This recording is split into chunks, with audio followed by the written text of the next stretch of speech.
Good evening. I'm Scott Etter. I'm the solicitor for the State College Area School District. I'll be presiding over the Act 34 hearing this evening for the Mount Nittany Elementary School project. The agenda is relatively short as far as line items. We will start first with a project description by Jeff Straub of Crabtree Rohrbaugh. Second, we will have a financial analysis by Tom Beckett from Northwest Financial Group. Then there will be an opportunity for live public comment tonight, but we'll also note now and at the end of the proceeding that there will be 30 additional days within which for the public to submit any written comments that they wish to make. After that, we will close the hearing for the evening. Mr. Straub, your turn. Okay. We're going to be going. Actually, make sure. Okay. We're going to be going through the Act 34 booklet this evening. We will not be going line item through this booklet. We will generally be giving an overview of pages with descriptions. And then I would note, as Mr. Etter mentioned, there are 30 days for public comment, and the booklet is available at the district office for review if people do want to go in full detail through all the pages. So with that, I'm going to jump right from the agenda.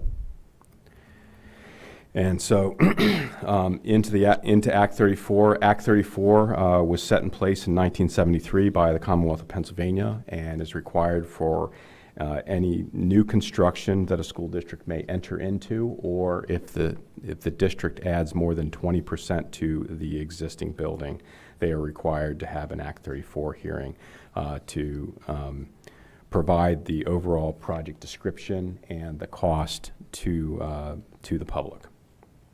So with that, that page 2 is just that general what is Act 34 that I just mentioned. The next is proceeding into 2 pages of a project need related to Mount Nittany Elementary School. Specifically, Mount Nittany Elementary School is roughly about 12 years old since it was constructed. And the need of the project specifically is there has been both growth in the district, but most notably there's been growth related to special needs within the district, and not just students, but actual the model that's being provided educationally to the students, which is necessitating the project. So when we get into the floor plans this evening, there will be two primary wings of the addition. One is for an additional educational wing, and then one is a south wing is also meeting sort of multi-disability, autistic, as well as other special educational needs for the district moving forward. The next page has to do with reimbursement for the project. Typically, Department of Education reimburses projects every 20 years. I would note that currently we're about 10 years into a moratorium by the state. So reimbursement is not related to the project. However, we are still following their process, which is sort of a very sound system. And even though the PlanCon is in moratorium, Act 34 is a state law. So that is why we are having the Act 34 hearing this evening. The building is also being designed to LEED Gold Silver standards. Actually, we're really designing the building to be the addition to be one rating system higher. The idea is that if any points were lost, since it's a third-party review, we would maintain that silver certification. That is acknowledged by Department of Education, but it also was a direction for all major projects by State College Area School District. The district did go through a feasibility study update in 2016. It's also going through an overall district update at this current time. That was in 2016. It was predominantly focused on elementary schools in the district, which renovated 3 buildings. Mount Nittany, the specific project, did not exist at that time because of changes that have occurred in most notably special education over the last roughly 10 years that I mentioned. The next page of the booklet, and I would note this is this is following Department of Education requirements of components to be in Act 34. It's a very general information, but again, it's to follow what is required by the state. So page 6 generally deals with a project overview, both the existing site being about 40 acres shared with 2 buildings for State College Area School District, as well as this building, the district office. Generally, topography, there's no major concerns. Wetlands, parking is adequate on the site. You'll see in the floor plan, we are proposing a new drop-off as well as expanded parking. The existing building is roughly just under 60,000 square feet. We're renovating a small amount of the building that we'll talk about in the floor plan, and then the primary project is related to about just under 37,000 square feet of addition. So we are we're adding about 2/3 to the size of the building. Okay, the final building will be 96,500 square feet.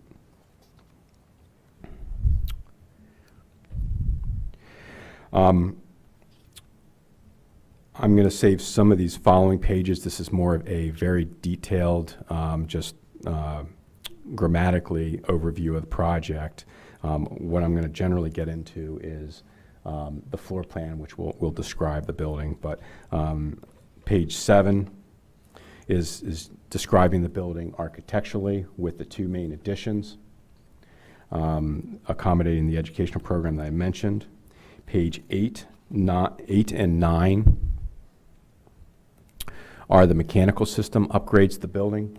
So without going line item by line item, generally the existing building is accommodated by a geothermal heat pump system, so a very efficient mechanical system, as well as the entire building is LED lit. The existing building is a LEED Silver certified building, so overall a very efficient system that was done under LEED version 2. I would note that we are certifying the building under LEED version 4 and 4.1, which will substantially increase the standards for sustainability in the building for the project. But again, page 7 and 8 are really line item by line item explaining all of the existing mechanical, electrical, and plumbing systems. Essentially, we're expanding those existing systems from the existing building and providing a new geothermal well field. Page 10 is a requirement by Department of Education. This is simply listing all of the buildings throughout the district, when they were constructed, renovated throughout the years, what's the acreage, grade structure, are there any other reconfigurations in the district. The reason the Department of Education does this is really they're trying to just make sure as you look at a project that you are thinking holistically across the district and not just focusing on one building and then potentially creating a problem in the future by not looking throughout the district. Okay, so now we're going to get to the floor plans. We'll spend a little bit more time on this, and then we'll do an overview of costs. So what you're seeing up on the screen is the overall site plan. Just to orient you, to the left part of the slide that's not colored is the district office that we're in now. You'll see the field shared between Mount Nittany Elementary School, and then Mount Nittany Middle School is at the top of the page with the shared parking between the 2 buildings. In the sort of tannish pink is the existing building, and then you see the new addition occurring on the back side of the building, along with an expanded drop-off loop going along the side of the building that also provides parking, as well as a new service entry on the back of the building. And again, minimal renovations in the existing building. Really, this is more focused on a 1-story classroom addition occurring on the back of the building. These are floor plans of the existing building. Essentially, it's a 2-story building with the front of the building actually being up at the top, where it's 1 story, and then the building drops away to be 2 stories in the back with 2 classrooms, 2 classroom wings stacking on top of each other. And then on the right side, you see a multi-purpose room related to the project and other services that's supporting the 3 classroom wings. Not only the classroom addition and special education requirements, but another need was to separate the existing cafeteria and gymnasium. Currently it's a multi-purpose, so what we're doing is the multi-purpose will become a dedicated gymnasium, and then part of the addition is also a new kitchen and cafeteria. This is the overall proposed floor plan for the building. So you can see the 3 classroom wings that I spoke of, and then at the bottom, and sort of a key code to help on this page, you'll see the key plan in the bottom left with the dark blue showing the addition. So you can see at the bottom on the right side is that 1-story addition where it's a classroom wing going out to the left that matches the classroom wings above. And then it's also there's a south classroom wing leading down the page, which is supporting predominantly small group instruction, multiple disabilities, and autistic support, and sort of a centralized location that it can quickly reach out into the building as well as drop off for those needs. And then sort of at the intersection of those 2 new classroom wings, you also have a new cafeteria and kitchen and receiving for the building. And then connecting to the existing building is a new main entrance that allows students to be brought in the morning, directly go into the cafeteria, and then go out to the individual classroom wings of the building. Okay, the next series of pages is the financial overview of the project. And so I'm going to handle a few of these pages from PlanCon D pages, and then Tom Beckett, the financial consultant for the district, is also joining us to describe or to go through some of the overall financial component of the project. So as far as page 14, 15, and 16, these are straight out of, again, if the state was not in a current moratorium, we would be doing a PlanCon Part D simultaneously with the Act 34. But part of the Act 34 does require D pages. So in essence, we're doing both the PlanCon A and the D no matter what in order to meet the state requirements. What the page 14 and 15 do is just break down by the Department of Education standards. What they're trying to do is identify new construction from existing construction, and also whether it's general construction, HVAC, plumbing, electrical, architectural fees, FF&E for the project, really sort of overall breaking the project down.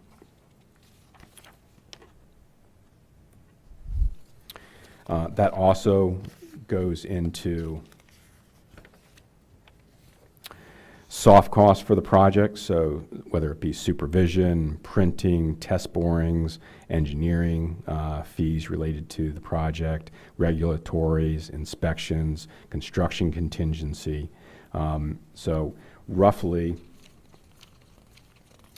the total project is 19.4 related to construction, but there's another $2.8 million related to soft costs from the project. There's also then financing that's broken out for a total project cost of $22.5 million. And I would note we are being very conservative in this estimate. We're really trying to capture everything, even some potential alternates. For instance, we're looking at a small outdoor storage building attached to the project. Okay.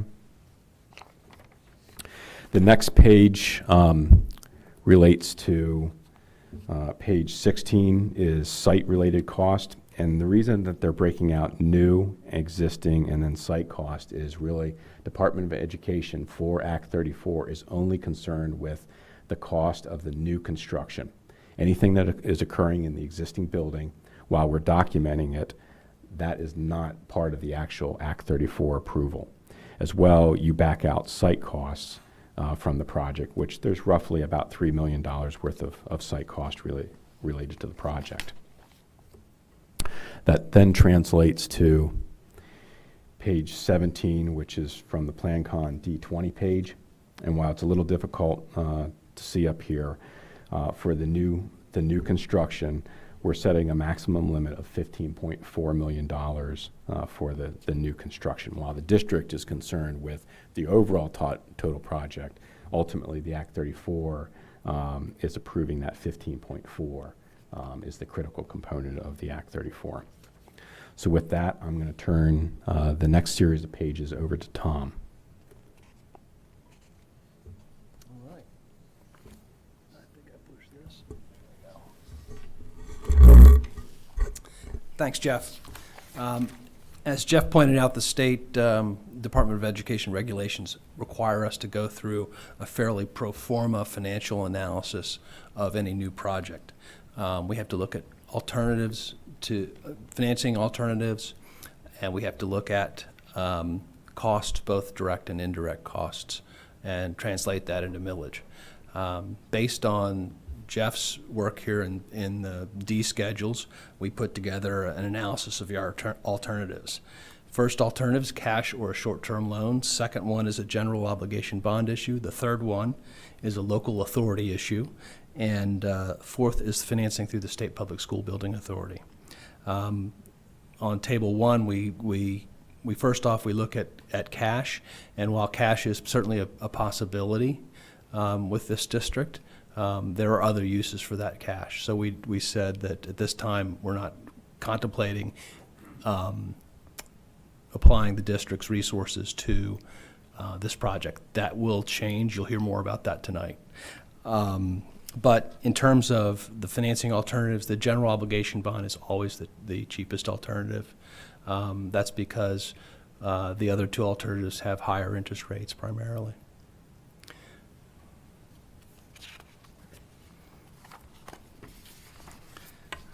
We analyzed a 20-year level debt service financing for this project, and that translates into about 0.6 of a mil based on your current millage.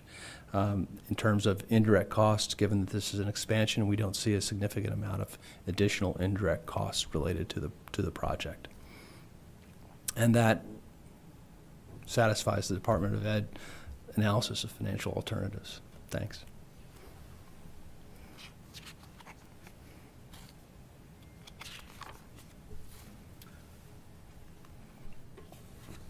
You good to go, Tom? I'm good to go. Okay.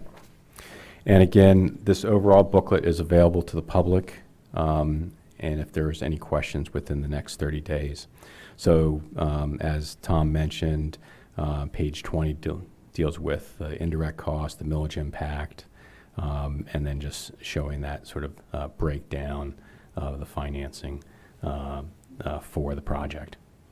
The booklet then wraps up with page 26 and 27, which is just leading up to this, was actually just this entire booklet being reviewed and presented to the board. It was then subsequently approved, and then we went into a 20-day waiting period. And then also a requirement for advertising related to the Act 34, and noting that the booklet is available for the next 30 days to the public. And then both the maximum building construction costs for the project, other other costs related to the project, including the renovations and the soft costs for the total potential project of $22.4 million. So that's an overview of the booklet this evening. I'd open up for any questions and really turn it over back to Mr. Etter. That's what I would have said. Any questions for Mr. Straub or Mr. Beckett? Seeing none, any members present or individuals present in person tonight wish to make a public comment?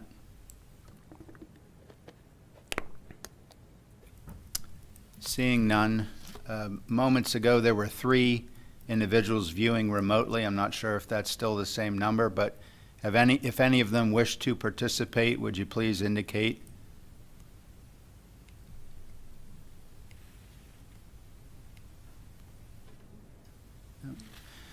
Seeing none, it's now 6:22, as we've said a few times already this evening. The hearing tonight will be closed momentarily, but the record itself will remain open for 30 days, so through October 30th of 2024. If you wish to submit written comments, you can do so directing them to Board Secretary Lynn Tressler at 240 Villa Crest Drive, State College, PA 16801, or you can send them to info or to the board. To the board, or hlt11@scasd.org. Or to hlt11@scasd.org if you wish to submit them by email. So it is 6:23. I would declare the evening's proceeding ended, and the record will remain open for 30 days. Thank you all for coming and participating.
I'd like to call to order the September 30th, 2024 Committee of the Whole regular board meeting of the State College Area School District Board of Directors.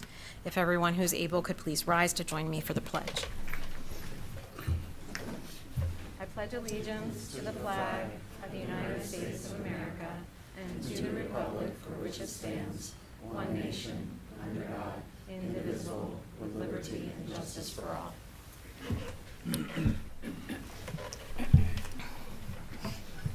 Thank you. I'd like to welcome everyone joining us in person this evening and those who are viewing remotely at home. The board held an executive session prior to this meeting regarding personnel and safety. Board members, with an agenda before you, are there any changes? Okay. I'd like to now ask for the board secretary for a roll call of board members. Dr. Anderson? Here. Dr. Bader? Here. Ms. Brandt? Here. Dr. Buck? Here. Dr. Kebakor? Here. Dr. Demo? Here. Ms. Huff? Here. Mr. Colby? Here. Dr. Miller? Here. Okay, thank you. Now we'll move on to communications. I'd like to invite Mr. Johnson to share his superintendent update, please. Thank you, Amy. The State College Area School District Board of Directors invites you to a board conversation with the community on Tuesday, October 15th from 8 to 9 a.m. The event will take place at the Pump Station Cafe located at 103 Bowl Avenue in Bollesburg. These events are open opportunities for anyone in the community to connect with board members on any district-related topic they choose. We hope to see you there. In addition, this year's homecoming parade is set for 5:45 p.m. on Thursday, October 17. Rain or shine, the parade will take place in the Holmes Foster neighborhood with the student-selected theme of Let Your Dreams Come Alive in 24-25. The route will start and end at the high school, and afterward there will be a pep rally at the South Track Complex. Thank you to everyone involved with the planning and preparing for the parade. We're looking forward to a fun time. And that's it. All right, thank you, Mr. Johnson. Next up, we'll have a student representative update with Maya Dombrowski. Thank you, Dr. Bader. This Friday, October 4th, the State High football team cordially invites all district kindergartners and their families to the game against Cedar Cliff for our annual SC Football Kindergarten Night. This will be a fun-filled evening with special activities, including before the game, all kindergartners will get to run across the field during the kindergarten dash. Kindergarten families, check your email for details, and we look forward to hosting our class of 2037 students at the game. Thank you. It's generally a pretty fun event. Next up, we have a legislative update. Jackie, do you have any legislative matters to share? So unsurprisingly, the election is sucking all the air out of the room, so, pardon me, I don't have anything to update at this point. Okay, thanks very much. Next up, we have Council of Region of Governments Liaison. Gretchen or Peter, do you have anything to share? Peter? Yeah, just a quick update on the solar power purchase agreement. So at our previous meeting, I had said that we were going to have a meeting of the working group last Wednesday. That meeting was canceled. The municipal managers were away at a conference. It seemed not like the best use of time. The next meeting is planned for October 9th. As of last Friday, we were waiting for the final draft of the transaction confirmation. Prospect 14, the developer, has agreed to that document, and Direct Energy is expected to be finalizing their review. Once completed, the document package will be available for us. Let me see. As we have said previously, member organizations will need to consider the document package to participate in the project, including us, by accepting or rejecting all documents. Since the Memorandum of Understanding is intended to include all participating organizations, approval of that particular document will be completed after we have our votes. There may be a couple of procedural ways to do that, but we'll get there.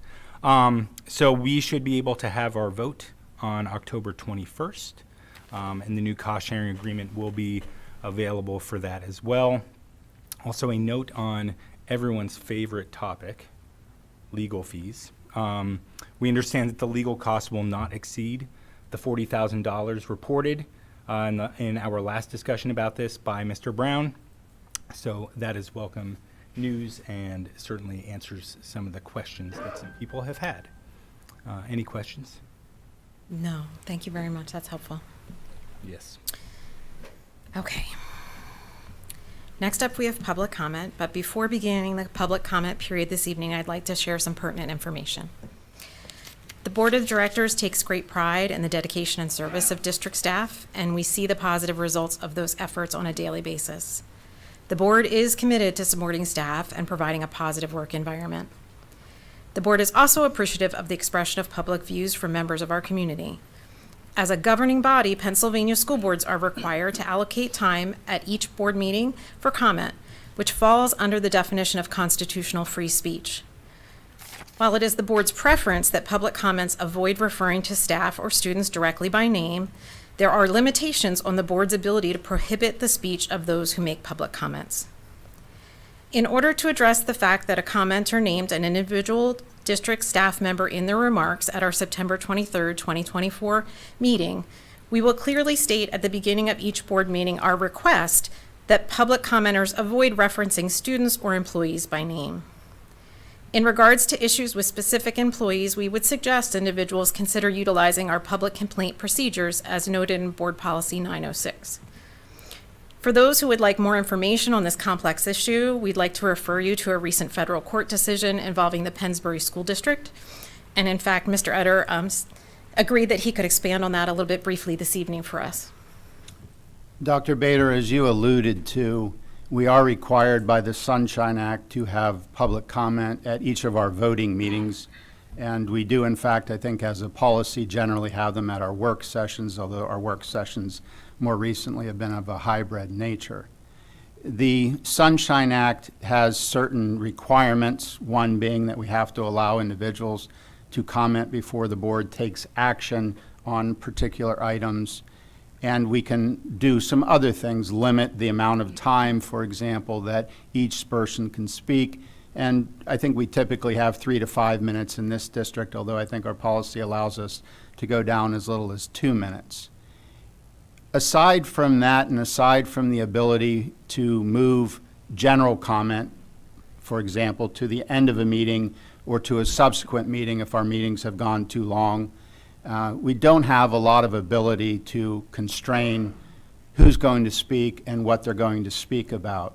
That does not mean that a person can stand up and speak profanely, that they can yell and do other things. We certainly would stop that, and we would stop individuals speaking about children, minors in our district. We have almost no ability beyond that to stop individuals from speaking, and the Pennsbury decision that you spoke about, which is relatively recent and almost entirely on point. It was more COVID-type issues and DEI-type issues in that particular district that were of a concern.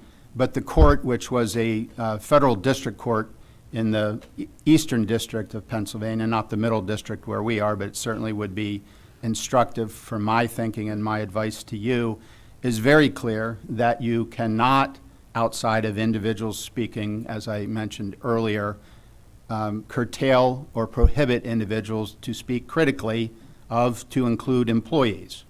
That would also include anyone at this table and any other employee within the district.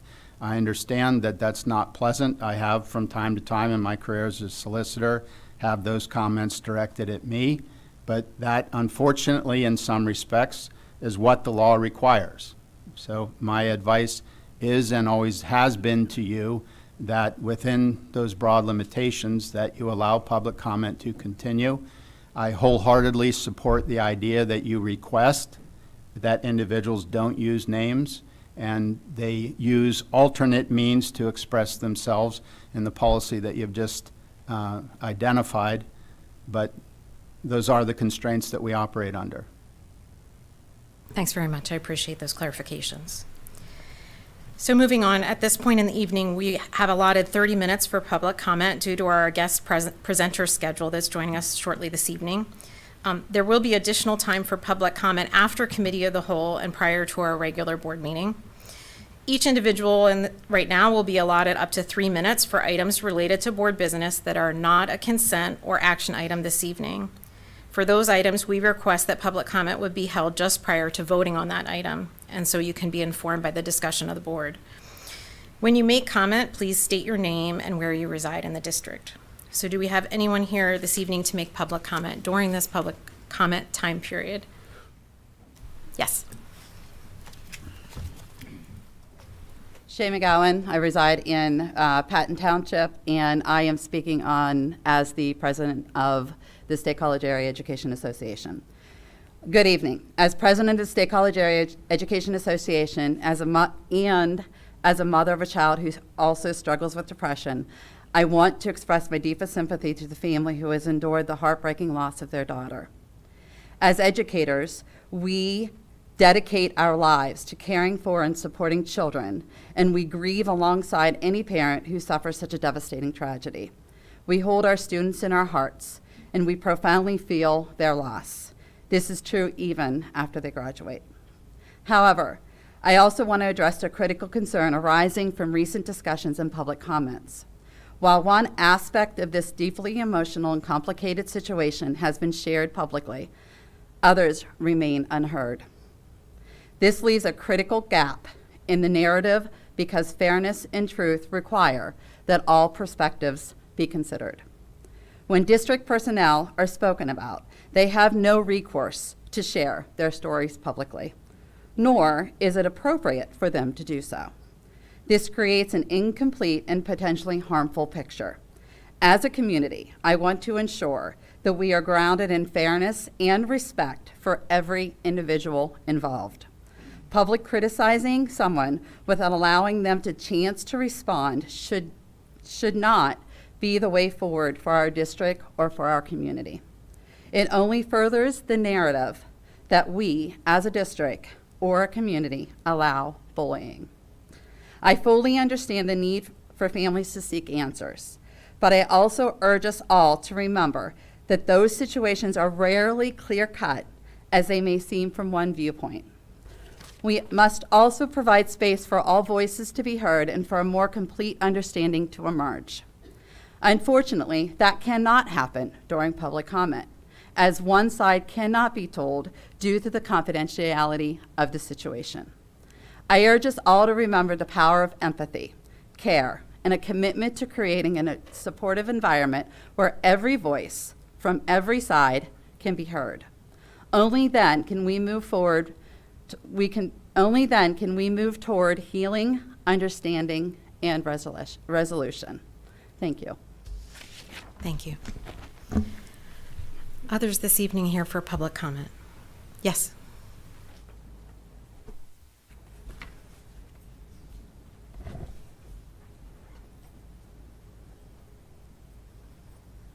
My name is Megan Kelly.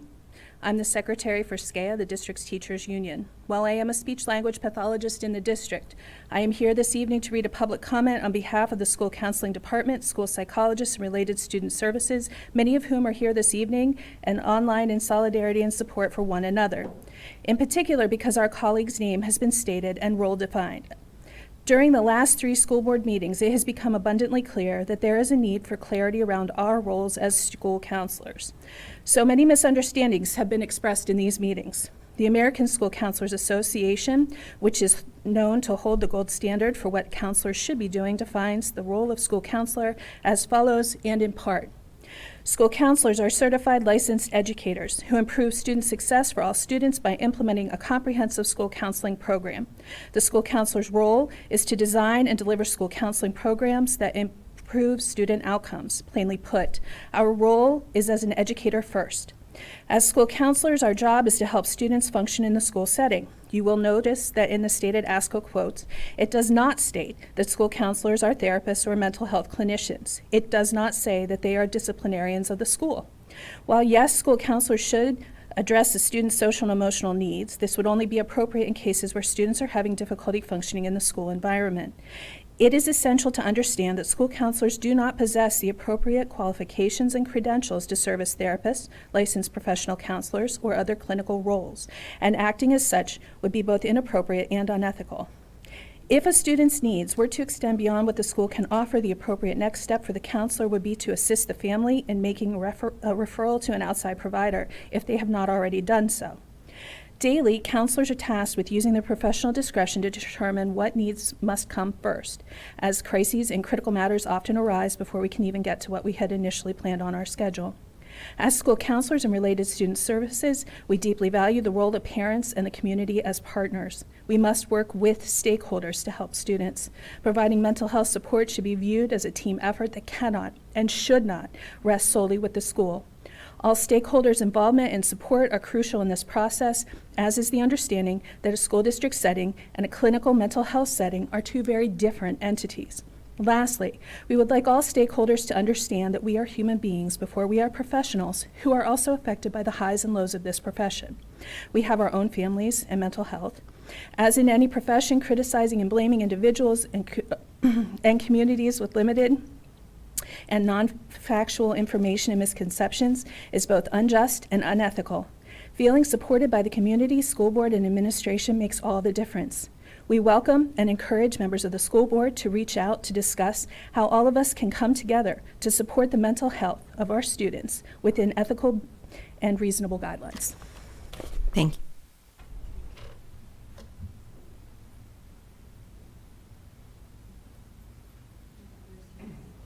Do we have others here this evening for public comment? Yes. If you could state your name and where you reside in the district, thank you. Yeah, my name's Amy Greenberg. I live in College Township, and I'm here to speak in support of the International Baccalaureate Program.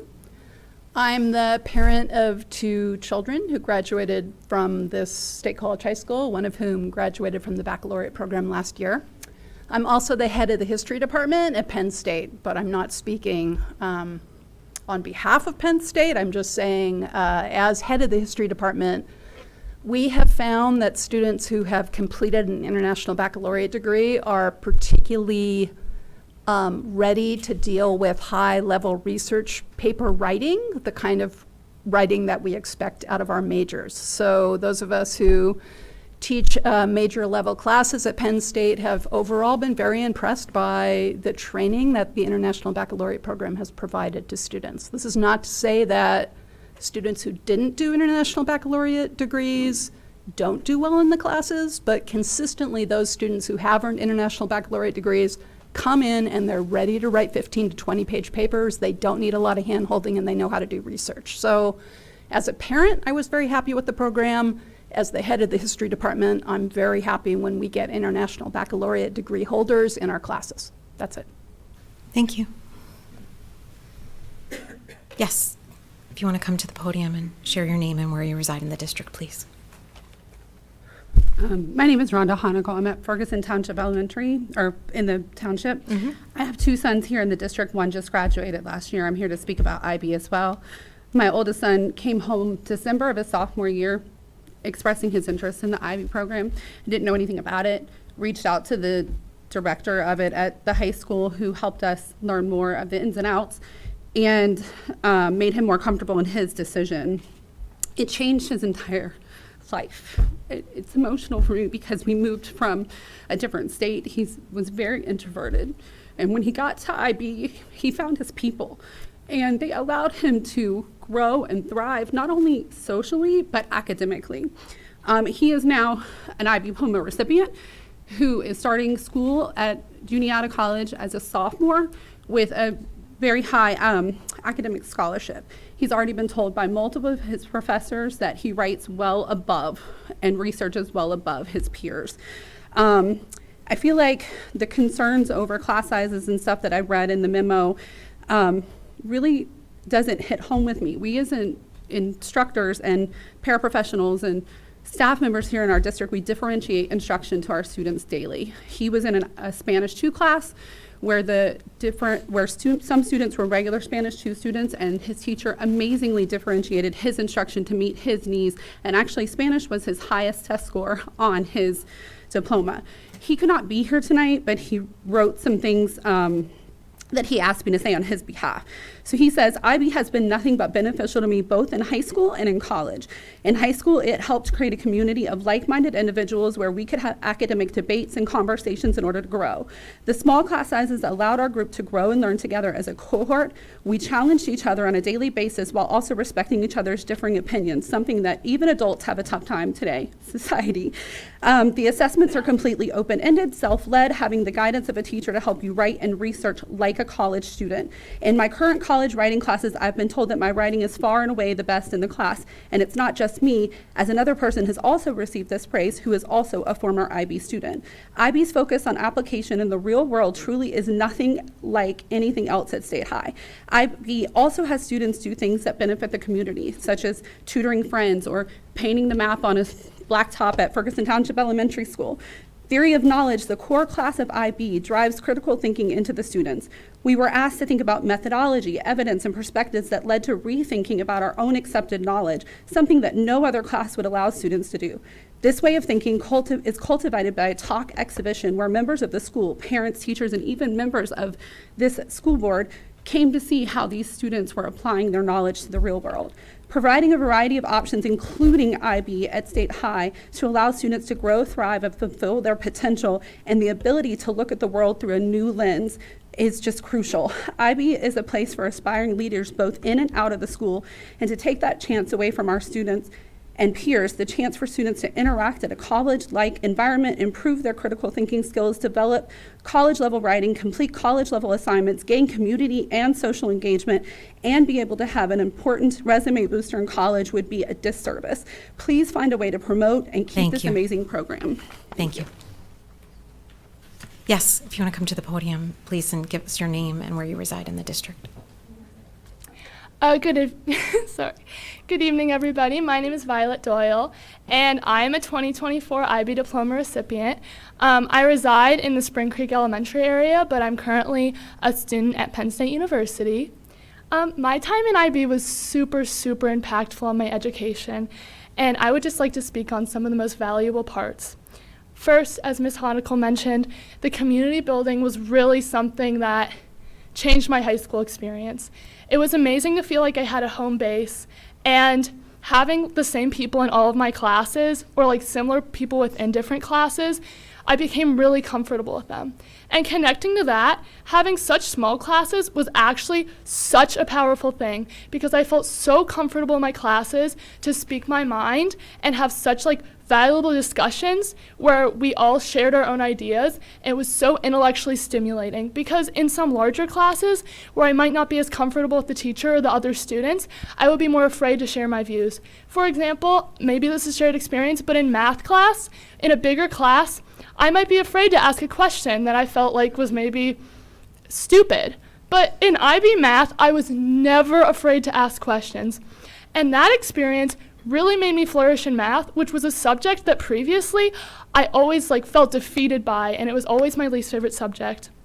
But IB math was such an amazing experience with all the different subjects we learned about. We learned about linear algebra, we learned about calculus, we learned about trigonometry and statistics, and that really grew my interest in math.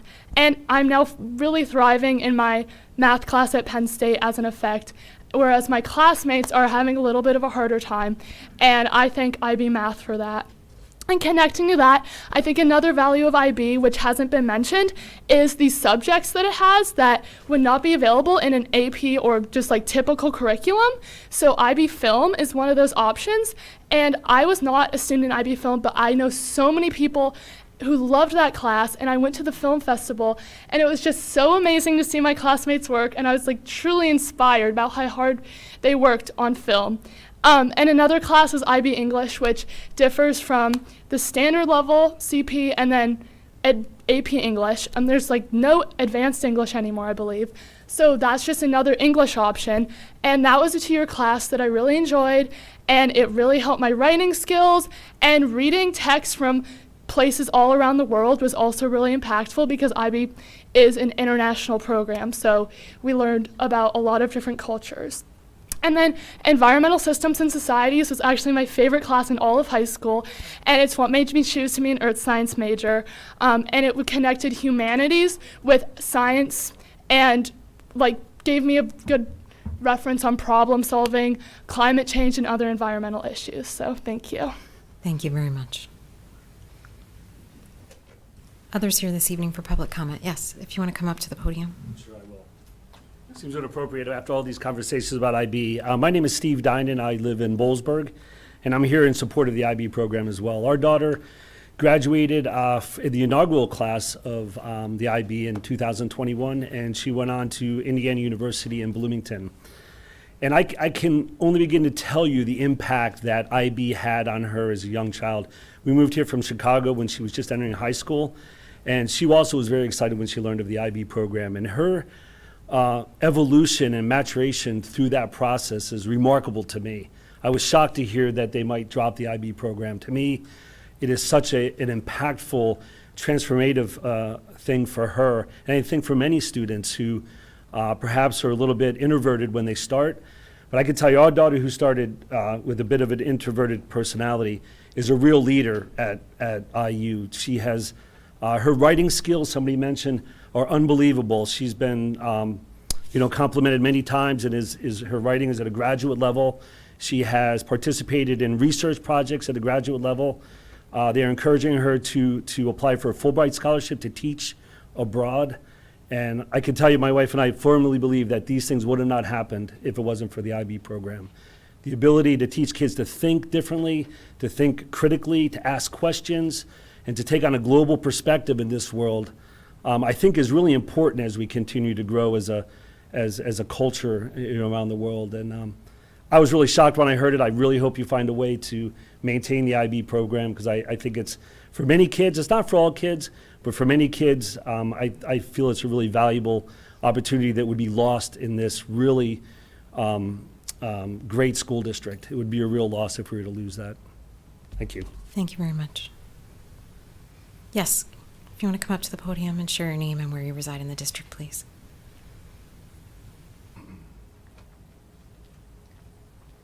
Hello, my name is Crescent Miller, and I live in Boalsburg. I have 2 children in the school district.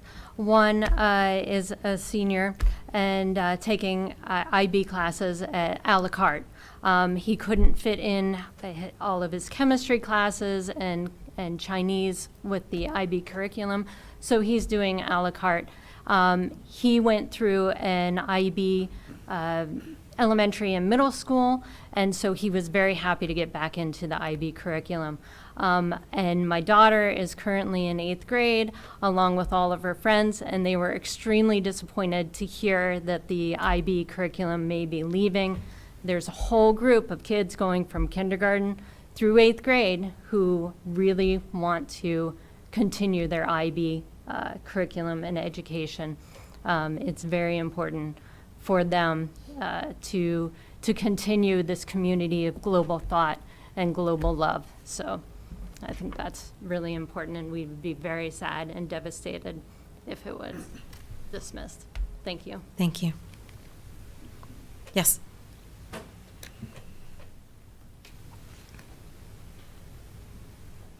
Good evening, Shushanik Makarian, Patton Township. I am here today in regard to the first item on the agenda, that is the review by Dr. Erbacher. Yeah, and we will have public comment. We are not allowed to make public comment. You about can it if now? you're leaving, but we do try to ask that people have their public comment. We'll open a public comment without time limitation before voting on that item.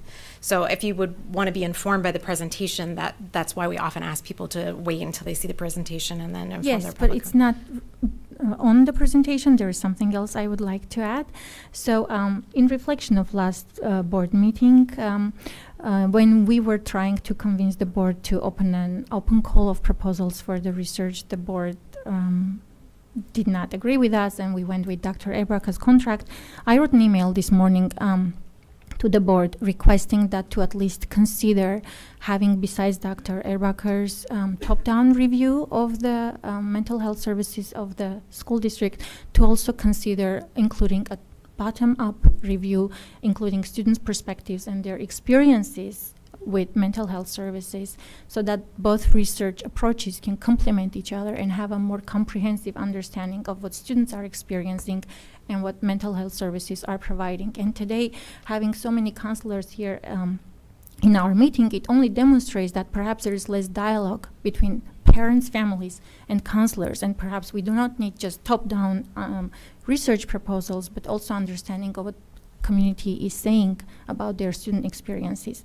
So I bring it up because it's not in the agenda, and we will be voting on that contract. I'm trying to convince you to consider perhaps allocating some funds from Dr. Erbacher's budget to a more qualitative bottom-up research of the mental health services that will focus on students' experiences before suicide. For example, we have Ms. Black here and the sad, unfortunate loss of her daughter, but there are also other students, so maybe we can have some more understanding of what they were experiencing, and then from that on, come up to see what is missing in mental health services that the school district can provide. Thank you. Thank you. Others here for public comment?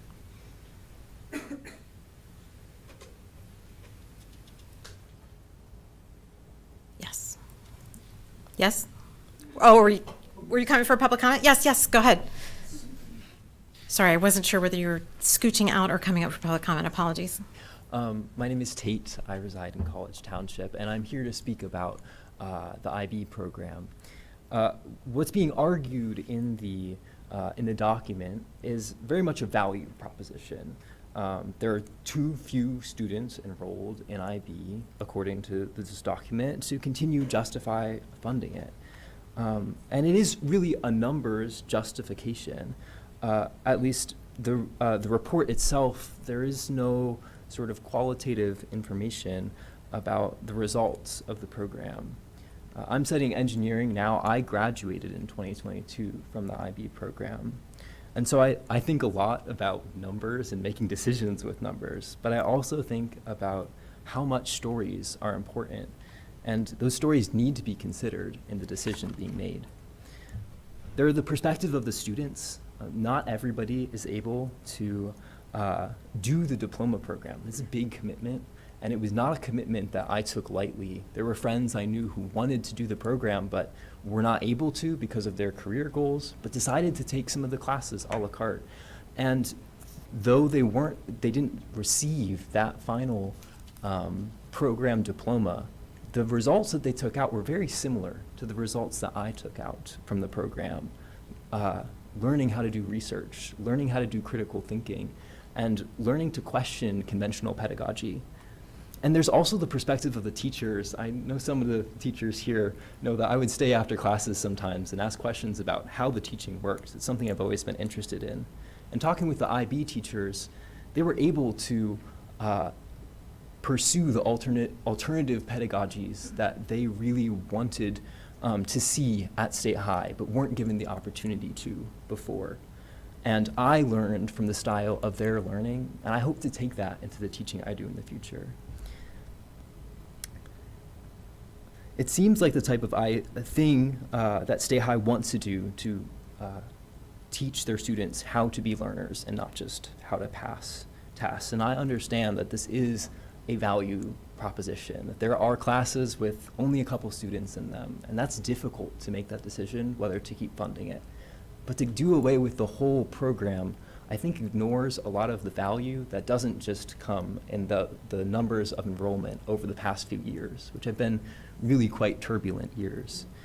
And so I would ask the board to consider where the funds would be going instead of IB and what would replace IB, and the positives that might not be reflected in the numbers, but are reflected in the stories of the teachers and the students who are part of the program. Thank you. Thanks very much. Yes, if you want to come up to the podium, please.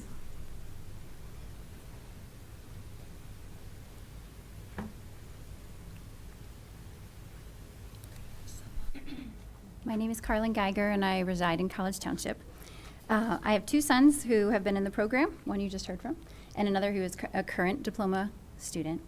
And as I was looking at the vision of what you want for a SCASD grad, I was just so encouraged by all of the things that are listed in terms of respectfully engaging viewpoints that differ from their own, seeking cross-cultural understanding, learning from other cultures, environmental, ecological sustainability, all that are baked into the IB program considering local, national, and global perspectives as they make in their thinking and actions.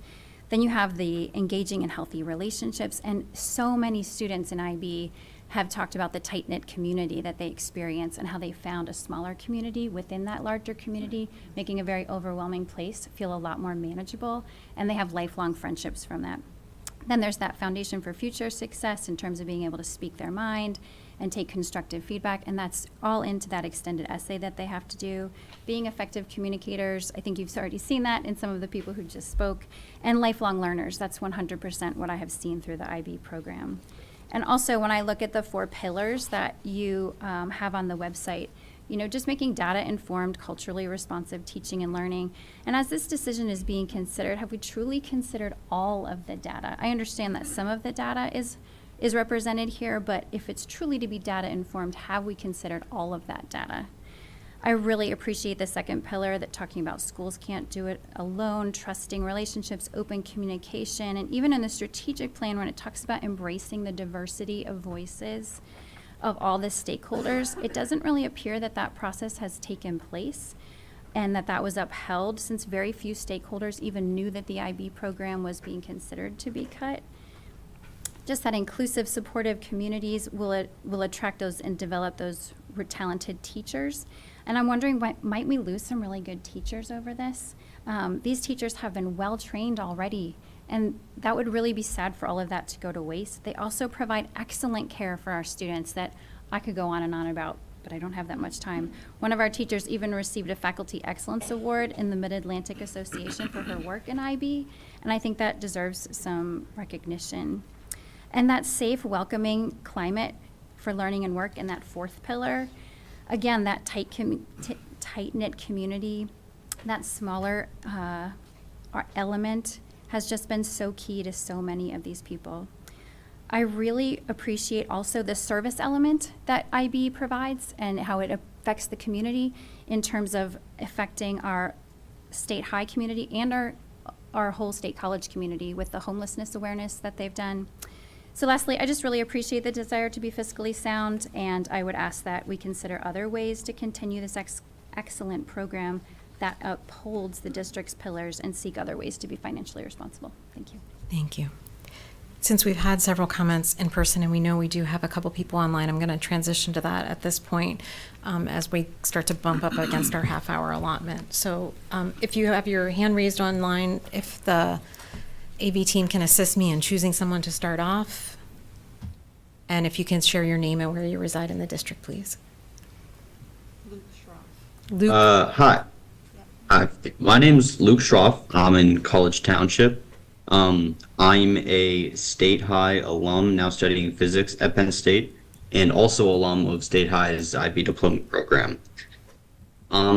Looking back at my high school experience now as a junior in college, I would attribute most of my success to extensions of what I learned in the IB program. It's through the program that I discovered my passion for physics, as IB physics uniquely covers modern topics that other classes at State High just don't cover. It was through the diploma that I was able to then explore this passion via the extended essay and the theory of knowledge course, another very unique class that has none other like it at State High. Outside of the program, IB prepares you for the real world in a way that no other program does at State High. Whereas in AP classes, you're assessed by a final test, IB classes have a holistic approach where you're assessed on final projects, presentations, proposals, in addition to exams.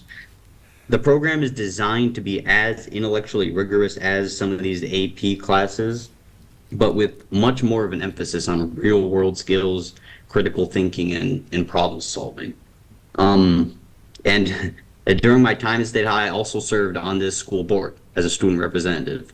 I remember it being one of the most memorable experiences I had. I remember ending my term encouraged that this body existed that was trying to work for students in the school district, and it would now really discourage and devastate me to see it turn a blind eye to students who are now advocating for the program and discontinue or potentially cut back the program that made my high school experience. Thank you. Thank you very much. And I think we had one other person. There's a couple more. Okay.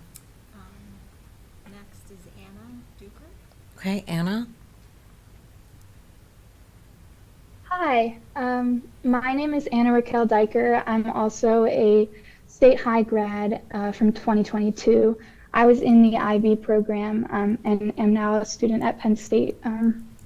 And I just wanted to express my gratitude towards IB. I felt like the program really prepared me for college. I've noticed a lot within my writing and reading skills that IB really just developed me in so many ways, gave me so much more confidence in my abilities.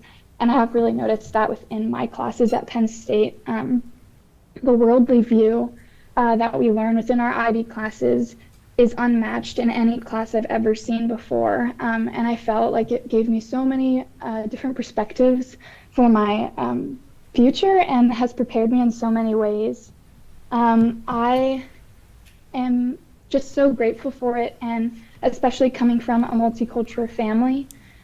My perspectives were viewed very positively, and I'm just so grateful for the experience, and I would be really sad to see the program go away. So I'm very grateful for the program, and I hope that you guys would reconsider discontinuing it. Thank you. Thank you. We have a couple more people. We are getting close to our time, and I know our speaker is waiting. So I'm going to try to get one or two more people in. If you're able to be brief, I appreciate your brevity. Jen Rand. Jen? Hi, I'm Jen Rand, high school gifted support teacher and AP coordinator for this district. As a teacher in the district who works with so many of our very high achieving students, I am so grateful to have two excellent paths to which I can direct these capable learners. I also had the privilege of teaching the IB Theory of Knowledge class for 2 years. Given this perspective, I would like to strongly advocate for the continuation of the IB program. It's a way of learning that is unlike any other course offerings we have at our high school. I have seen students thrive in our IB classes who are not as suited to taking a full slate of AP classes as our most able students often are, given the very competitive nature of college admissions. IB is just as rigorous as AP, but it is a different kind of rigor and is more accessible for some learners who benefit from a slower pace and deeper exploration in their classes. I have seen student successes in acceptances to competitive colleges that I am also confident are a direct result of their pursuing an IB diploma. I hope you will consider the many voices you heard tonight as you move forward in your discussion of this topic. Thank you. Do we just have one additional one online? Three. Okay, I'm gonna ask, we will have more public comment before the IB item comes up when we get to the end of our committee of the whole, so I welcome your comments then. I apologize that we'll have to truncate things now so we can get to our guest that's joining us for this meeting in a constrained time frame. So we're going to move on to, we're going to bump up action item 5A to this portion of the agenda. And that is a motion to approve consultation agreement with Dr. Terry Erbacher to provide an external review of the school district policies and procedures related to suicide prevention, screening and assessment, intervention, and postvention, as we have discussed at previous meeting. As noted earlier, we have moved this action item to the beginning of the meeting to meet Dr. Erbacher's scheduling commitments. This item is shown in attachment 5A. Do I have a motion? Huff, so moved. Anderson, second. Okay, that's been moved and seconded. As Dr. Bucher has joined us at the table, we also have Dr. Erbacher joining us remotely this evening. Thank you very much for joining us. I'll open it up to you, Jonathan, to kick off. Thank you. So following up from our last week's meeting, September 23rd, we're following up from the discussion based on how we got to this point, going from the individuals and organizations that we reach out to, 11, and narrowing that down to 4 people that we met with in consultation with our Student Services Director, Curtis Johnson, and myself. And part of our process since last week is adjusting the recommendation as well as the contract based on the feedback that we received from the board as far as expanding a little bit of the scope as well as the finances associated with that to support the more in-depth approach. Tonight, we're making a recommendation to recommend Dr. Erbacher. And to reiterate for those who were not with us in determining Dr. Erbacher is our preferred consultant. The administration found her knowledge and scholarship in the area of suicidology to be compelling, including her co-authorship of the textbook Suicide in Schools, A Practitioner's Guide to Multi-Level Prevention, Assessment, Intervention, and Postvention, her co-authorship of developing comprehensive school safety and mental health programs, an integrated approach, and her contributions to After a Suicide, a Toolkit for Schools by the American Foundation of Suicide Prevention and other organizations. In addition to the noteworthy scholarship, Dr. Erbacher has worked with other Pennsylvania school districts, and our recommendation was further bolstered when 2 of the 4 consultants that we met with recognized and endorsed Dr. Erbacher as a leader in the field. Says our recommendation is to move forward with the contract with Dr. Erbacher. As you had mentioned, Dr. Erbacher is with us tonight online to help answer any questions that the board may have. Thanks, I appreciate that, and I appreciate her time. Does anybody want to start things off with a question for whomever? Jackie? So good evening, everyone. I want to say that I'm thrilled that we have the opportunity to work with Dr. Erbacher. Her credentials are impressive, and it's not every day we can welcome an expert of this caliber into our district to help us improve practices. I want to take a moment to acknowledge how lucky we are in this respect. Apologies for my voice. In my first job as a public school, I worked in a district that had trouble paying its power bills. We lost several students to tragedy during my tenure there, and we had no outside help. There were no local experts that could assist us immediately afterward or help us with an internal review to assess what was happening to our students, teachers, and community. We just had to figure it out on our own. So in that respect, I really do feel State College is so lucky. We have taxpayers that support our public education, state representatives fighting for funding and mental health supports in Harrisburg, and even federal representatives who are sponsoring education-focused bills in Washington. When the idea of an external review came up, it left me with a lot of questions. Who will conduct it? What will it cost? What would be the deliverables? Luckily, we have a leadership team that got to work, and they secured a contract with Dr. Erbacher. I enthusiastically endorse this work. As a public school district, we are tasked with educating students. We approach this holistically, which means we recognize the humanity of our students. They are not just robots that we pour knowledge into. They are complicated and wonderful. And the staff and teachers that interact with our students on a daily basis work hard to nurture all parts of them. As a result, we are partners in mental health. Learning more about the best and newest practices so we can effectively support our students is important, and I see this contract as an opportunity to do just that, to consider the history in our district, and then look to the future to figure out how we can provide the best supports moving forward. As a final note, I would like to say that many of the comments I've heard tonight and in the past several weeks at board meetings have really demonstrated to me what I already know, that there's a high level of care happening in the State College Area School District. I value care in public education. I really don't think it works without an ethic of care. It's clear to me that our teachers and counselors demonstrate immense care for our students. It's clear that administrators and community members are, in very good faith, practicing care towards our students as well. While we may have disagreements on procedure and details or how that care should be demonstrated, the fact is that the work of educating and caring is never done. So we need to seek common ground and continue to work at it. Every day is different and brings new challenges. So I'd just like to conclude and say I think this contract with Dr. Erbacher is an excellent way to stretch ourselves, to reflect, and to plan for the future. Thank you. Thank you very much, Jackie. I think that's very well said. Does anyone have a question regarding, for Dr. Erbacher, since she so kindly joined us this evening? Gretchen? I do. Okay, go ahead. I didn't want to interrupt anybody. Hello, Dr. Erbacher? Yeah. She's right behind you. She, if you want to see her face, she's right behind she's you. behind me. Oh, okay. Got it. I couldn't You see can her over hear there. me? Hi, good Yes. evening. My name is Gretchen Brandt. I have 3 questions for you. And thank you so much for joining us this evening. This is very generous of you to give us your time this evening.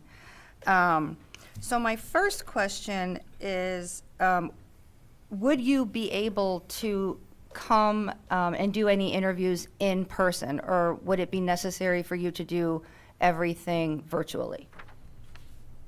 Yeah, so I appreciate that question so much. And first, I always, when I'm called into a district to do something like this, unfortunately, it's usually because something happened. So I just want to say my heart is with all of you for the very reason we are even here. But to answer your question, just due to distance and childcare, I would not be able to come in, unfortunately, and do any of them in person. Okay, thank you. My second question is, would you be able to include 3 reports with different audiences? So for example, one for the board, which would be confidential, a second for the public with confidential pieces redacted, and then a third for the students' parents. Would that be something you would be willing to do or could do, to have 3 different ones depending on the audience?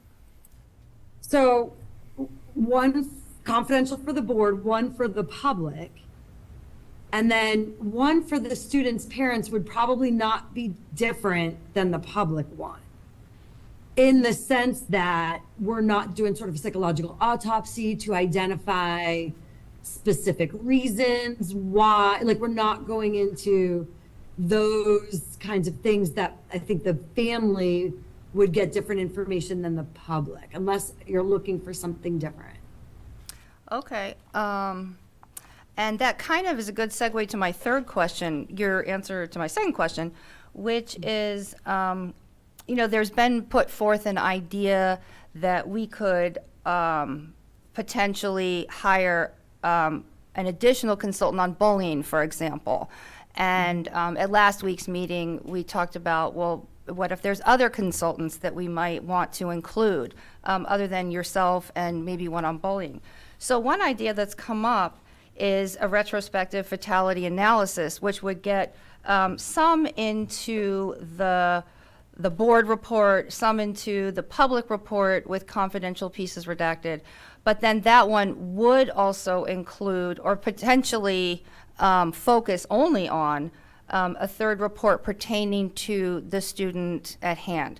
So now from your perspective, the thinking would be that whatever cracks may be in the system that may be contributed to this case study, so to say, that would lead to an individual report for the student's parents, but at an organizational level, those could be detected and perhaps recommendations made upon because of those, and something that you might include in your report for the board or the public. So it's kind of asking you if you would be willing to work with that as a parallel report that would answer that third question that I asked. Sort of the psychological autopsy question. Yeah. Which is different than what I do. Right. Right. I will say that I've worked with survivors of suicide for a very long time after being a survivor myself, losing a loved one to suicide. And of course, we are left with this question, why? And we all want that answer. And so I've been facilitator of counseling groups and things like that, because we do want that answer, and we want to be with other people who maybe understand our drive to find that why. This is not, when I'm doing something for a school district like this, we're looking more at what are our procedures. Yes, some of that will inevitably come into it because and I haven't looked into this case at all yet, so I literally know zero. But things inevitably come up in terms of, well, there was a mental health issue. What are our suicide assessment procedures? Were they implemented correctly? Like, all of that will be a piece of this. A psychological autopsy has a whole different focus and a whole different purpose, which is delving specifically deep into that mental health. But psychological autopsies are hard because the best respondent is not here to give us those answers. So some of it is presuming. And so I don't do that work, if that's something you're looking for. And I said this, I'm not your person, right? That's not what I do. It's what are our procedures, our policies, and how do we fill in those cracks with those to make sure our programming is comprehensive, which does include prevention, but it also includes that intervention piece. What about our screening and assessment and our post-vention procedures? Because that is a piece of suicide prevention. How we respond after a loss is prevention.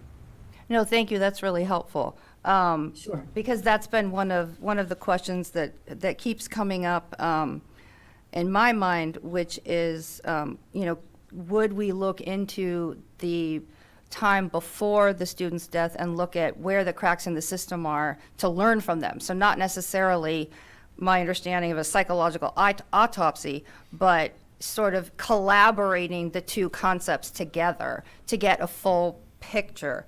And I said I had 3, but I have one more because I just got it from what you were talking about, which is, so since you described your approach very well, so that's clear, thank you, would you then be willing to conduct interviews, and apparently they would not be in person, with families whose students were very close with the student? Would you be willing to conduct interviews with the students who have a perspective, obviously, that nobody else has, potentially information nobody else has?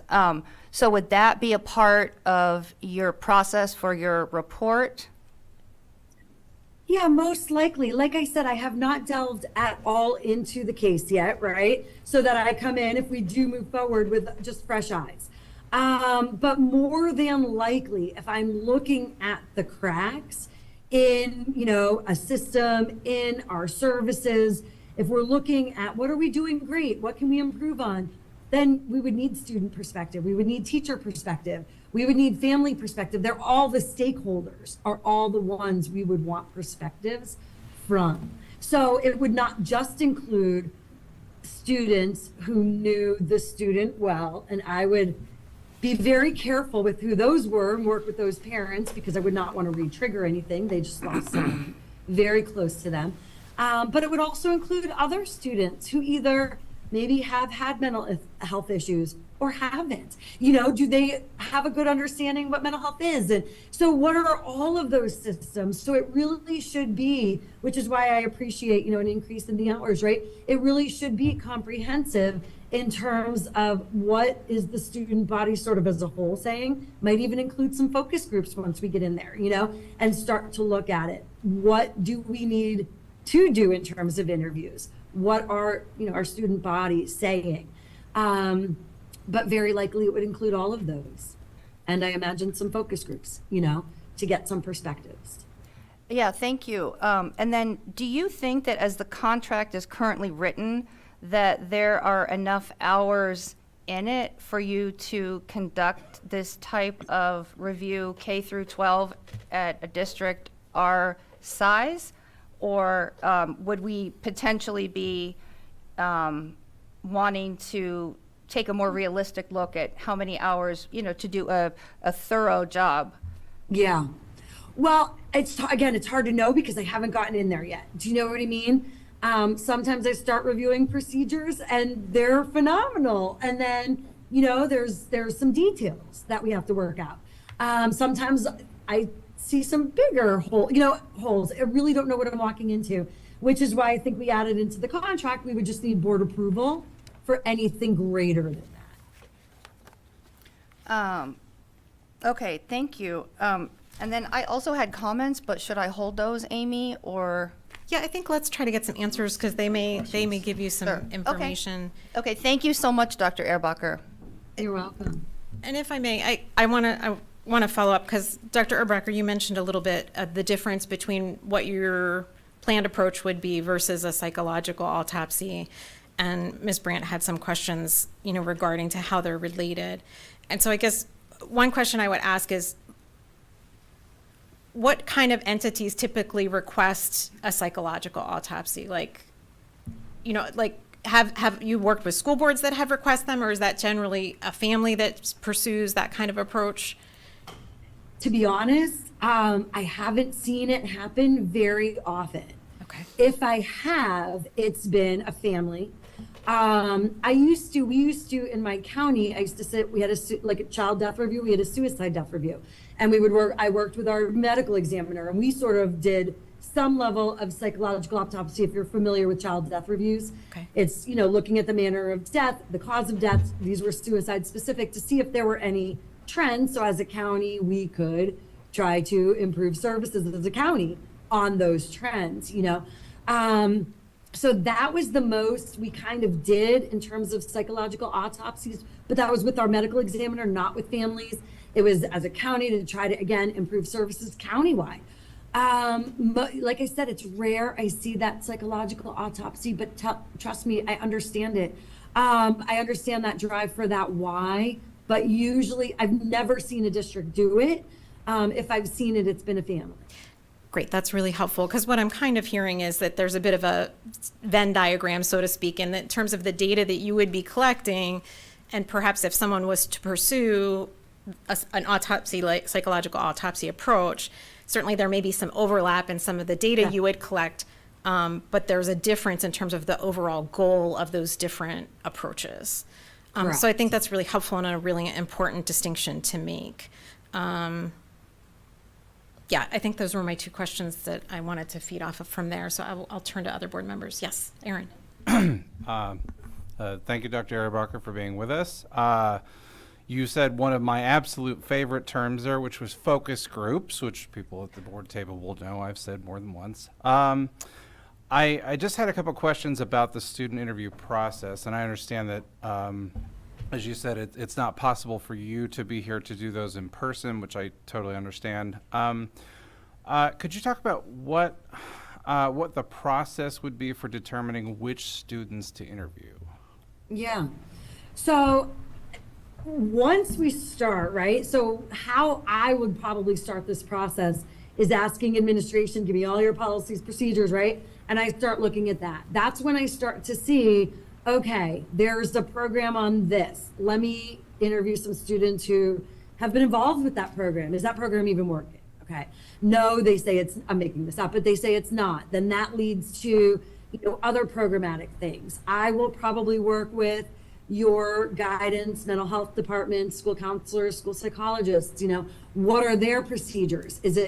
Are procedures for suicide assessment written the way they are engaging in them? Obviously, there'd be some student interviews who did know the student who passed, but wouldn't be my only ones. In terms of focus groups, I'd want let's pick some 9th, 10th, 11th, 12th graders, some 6th, 7th, 8th graders, and, figure it out from there. And that usually would lead to further interviews based upon what comes out of all of that. So it's really hard to identify exactly who that would be when I haven't even begun, if that makes sense. Mm-hmm. Would you be? My goal would be a variety. Sorry, go ahead. Okay, I was just going to say, would you be open to the idea of community input or sort of a guiding list to give you a sense of where to start, or where we think or where community members might think that certain voices would be really important? Yeah, I want the board to give me some voices they think are important. I want administrators to give me some voices they think are important. I want the community to give me, some voices they think they are important. And then it'll be, are there some on all three lists? Well, what about the ones that are only on one list? What does that tell me? And so that's all information, 100%. I want all of that. That sounds great. And another question I had, have you worked in partnership with anyone before to do a review? And the reason I ask that is particularly for doing focus groups or for interviews with students who are, who are close to the student who passed, or who you're concerned about the re-traumatization.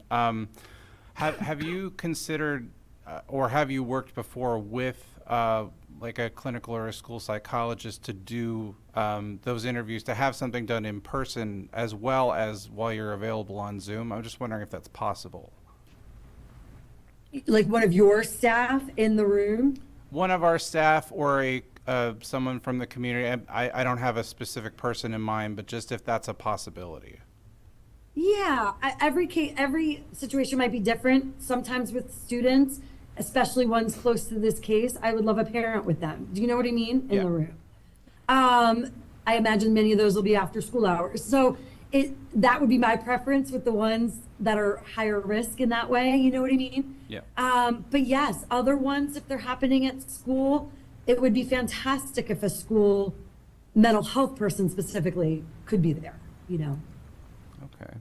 I think that's what I have for the moment. Okay, Carly? Yes, Dr. Urenbacher, thank you so much for being here today. I really appreciate your time and that you're answering all our questions. Do you know how often you might be giving us feedback, periodically? Because I think it was brought up last time, like especially you saying you're looking for the cracks. Depending if you find some cracks that we could start working on immediately, is it going to wait till the end, or will you be letting us know periodically things that we could kind of begin to work on? That's an interesting question because we had not discussed that. It was sort of a report at the end, right? Like you said, could there be a board report and then a public report? So I had not considered that. That could definitely work. Would you want that to the board or more informally to school administration? Because I think that's how I would have imagined it. You know what I mean? So we're already working on certain things, just from our internal debrief and things of that nature. Of course, we will be sharing, Dr. Urenbacher, the information prior versus after. So there's things that we're already working on and we'll be sharing with Dr. Urenbacher as well. So we'll be in constant communication throughout this process, just with students, interviews, parents, contacts, all those type of things. We're gonna have to work intricately together for her to get the information in order to do what she needs to do. Can I ask you a clarifying question maybe? Perhaps I'm anticipating maybe, Carlene, that you're meaning like if there was something glaring and urgent that Dr. Urenbacher would alert us immediately of some, is that one part of your question? Yes, that is part of it too. Okay. Yes, for sure. Yeah, I would hope so, but yeah. That's helpful, thank you, it was a good question. Yeah, Debbie? I guess, just to piggyback on that real quick, if, Gretchen's question about do we think that the amount that we've allocated is enough time, and we would be open to approving additional expenses, I think that we would probably ask for some sort of an interim. I've done X, Y, Z, and I think I still need to do A, B, C if we were going to come back and ask for more funds and more time. So that would be like an interim report, a time that I might expect to see an interim report. Does that make sense? 100%. Oh, yes. If we went through that many hours, there would absolutely be a report and a clear indication about why we would need to keep going. Great, thank you. And so then, before I give up the microphone, I just want to say thank you again for being here to answer questions. I really appreciate it. I think that your answers have been really helpful. And I just want to ditto everything that Jackie said. Thank you. Thanks very much. Others? Oh, yeah, Maya, please. Hi, so I just have a few questions that my mom and I generated together. So Maya's our student representative on the board, just to clarify. Gotcha. That was helpful. Yes, thank you. So the first one is, how would you approach the issue of making sure students feel comfortable telling you very personal information, especially over Zoom or Google Meet? Like, just what would your process look like for making sure students feel comfortable telling you things? Yes, I love this question. The best way I can explain this is ever since COVID, I do all of my work virtually. So one of my jobs, I work with kids who've been arrested, adjudicated youth, and, you know, they're in trouble. And my job is to, even over Zoom, build that rapport with them, you know, build a relationship with them, even over Zoom, where hopefully they are comfortable.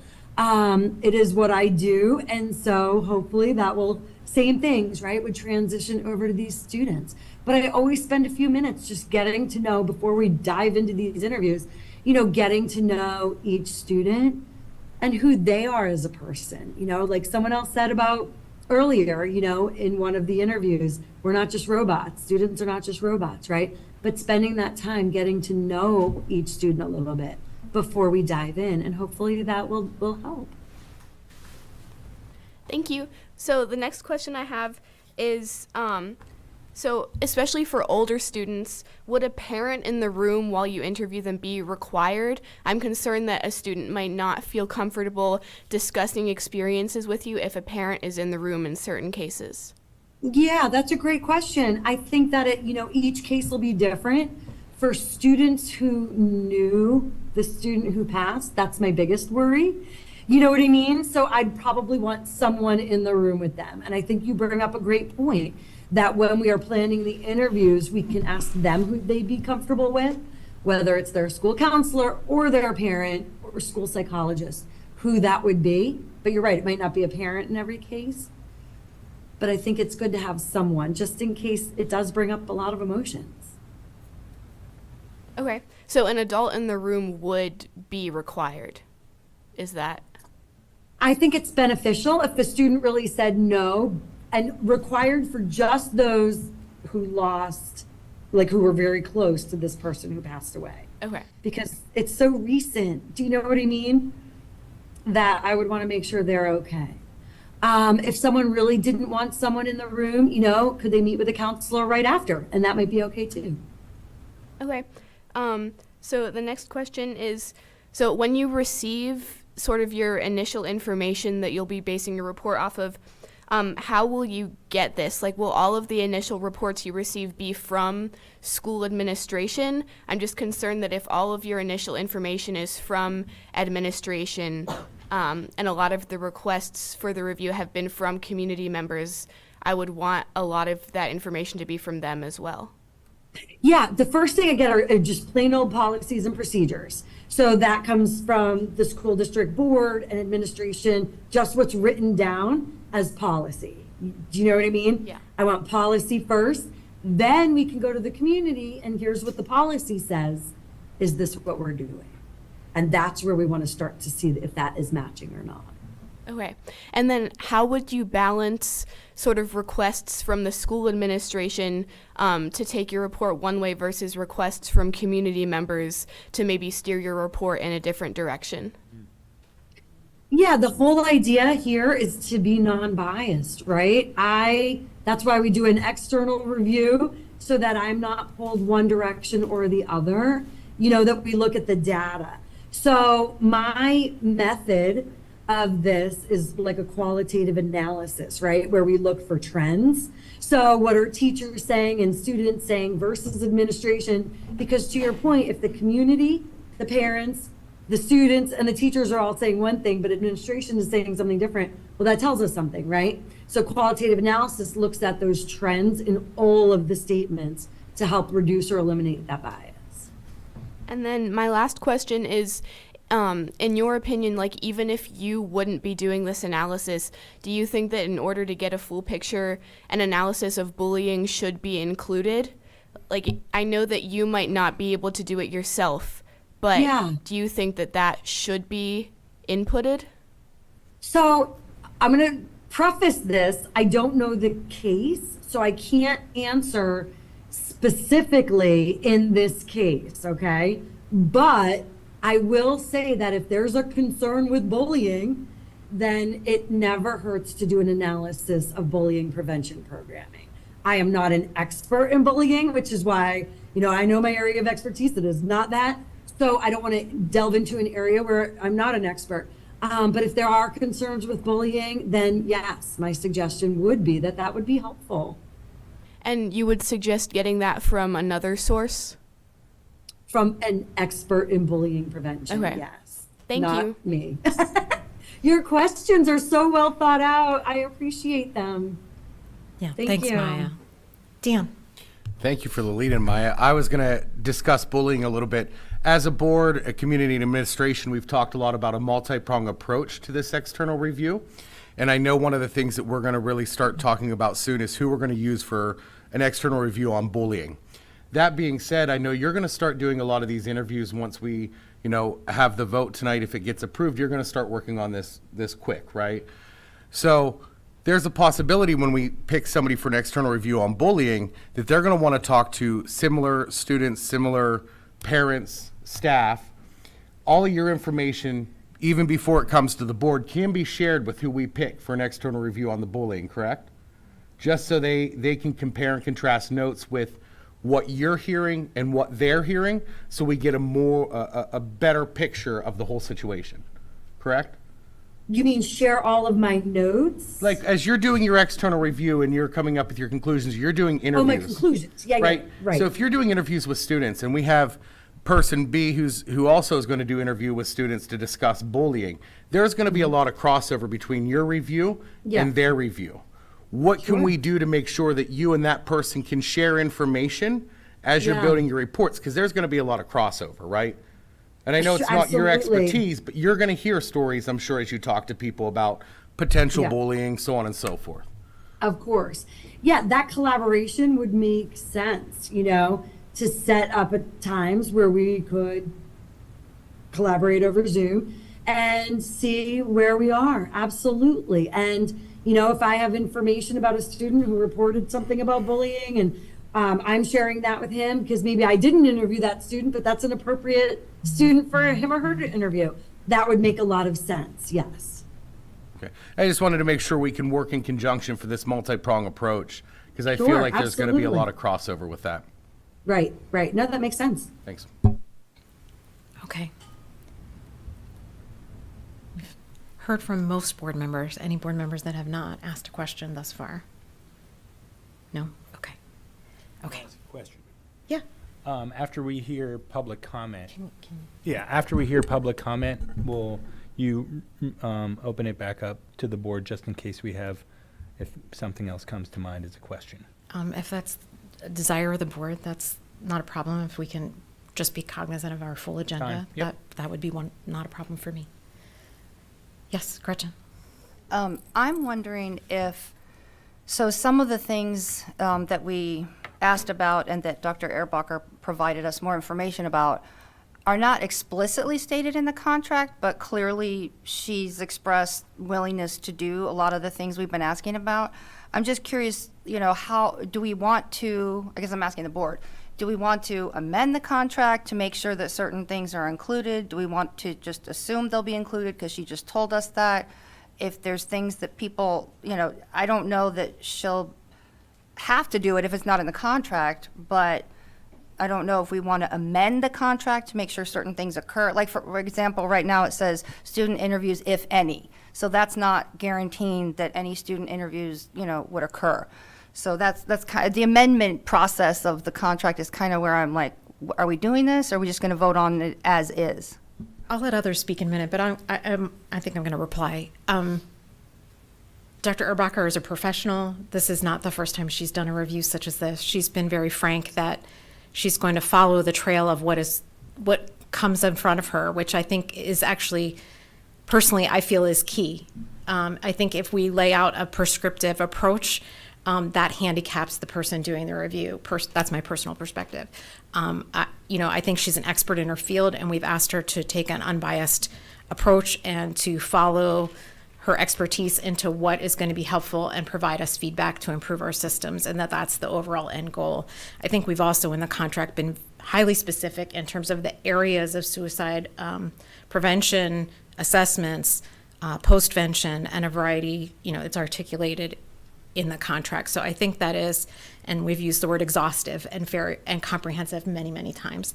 I personally don't see a need to amend the contract myself. I welcome other board members' comments. Dan. I mean, I looked at Scott here for a second.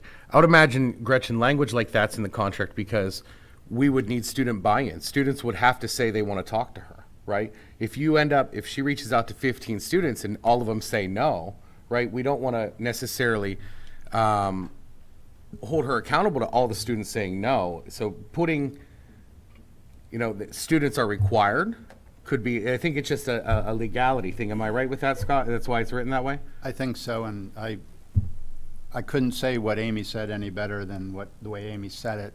I get hired frequently to go in and do independent investigations in school entities and have a much more general charge than is contained within this contract. I feel comfortable with what's in the contract and with what she said, as Amy said, that going forward with what we have in it right now. Other comments, Debbie? I'm just going to echo exactly what Scott just said. I feel very comfortable with the contract as written, and I believe that Amy's comments covered why we should be able to trust the professional that we're hiring to do the job. Thanks. Yes. I just want to make it clear, I was not trying to say that I don't trust anybody. I was simply asking, I guess, Scott, but legally, do we want to do anything to make sure that the holistic approach is taken? That's all. So please, I would hope that there was nothing assumed from my simple question. Thanks. Any other comments? Okay, with that, then we will open it up to public comment. Do we have any public comment on this voting item? Okay. As usual, we'll ask you for 3 minutes. First, I had a question though. I wanted to speak, not necessarily to ask Dr. Urbacher any questions, but to speak on this topic specifically. So public comment at this wait? time would be comment only. Dr. Urbacher was here for questions from the board. Okay, I just wanted to make sure. Yeah, no, absolutely. I appreciate the question and the clarification. I hope am I being clear too? I'm trying my best. Okay, great. Jennifer Black, Half Moon Township. Thank you to all of you for the hard work that you do each week for our children. I know these past few board meetings have been filled with emotion and sometimes frustration. I want to reaffirm my objectives in regards to an external review so that the original purpose is not lost in the emotion surrounding such a difficult topic. My objectives stated, and I would also say my husband's objectives as well, for an external review are: 1, to learn more about what was going on in my daughter's world in the last few months of her life. 2, to find out any gaps our school safety net had to make sure a student who has displayed concerning risk factors or behaviors, to make sure those gaps are identified and followed closely, and that the family is informed and involved in this process. To create a safe school culture and environment where both students and teachers feel their voice is valued and their concerns are being addressed. To involve the survivors of my daughter's death, family, friends, teachers, etc., in the process, and in doing so, to help them make meaning of the loss and also give them a voice in a time when many people feel voiceless and helpless. To create an environment in our school district, because of the preventative strategies employed and because of the rebuilt trust, where we can be free to focus more time and energy on the exemplary educational experience SCASD is known for. Are these lofty objectives? Yes. Are they unattainable? Absolutely not. I would greatly appreciate your support of an external review that addresses or furthers these objectives. And while I agree time is of the essence, it is even more essential that we treat this review as more than just a box to check in our list of prevention. This review must work to further the efforts of the cultural shift we are trying to make in our schools. Thank you. Others?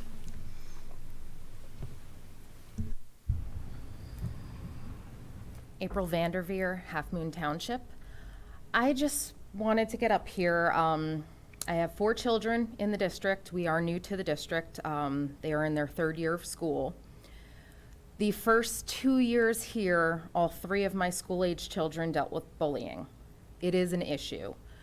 My children and myself deal with mental health issues. All 4 of my children are considered at risk.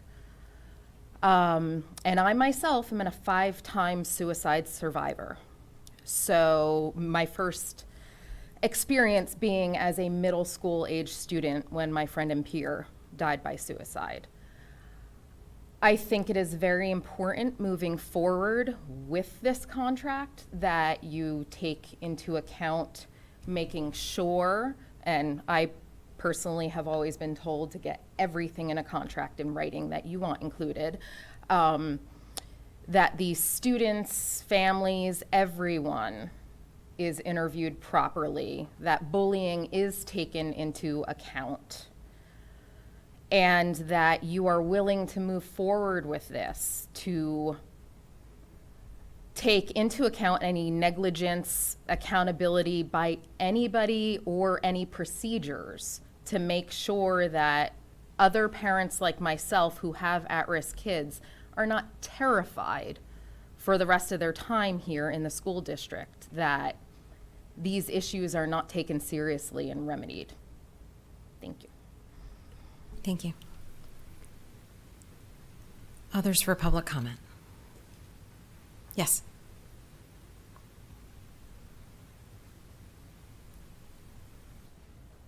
Good evening. Eva George, Ferguson Township, formerly Patton Township.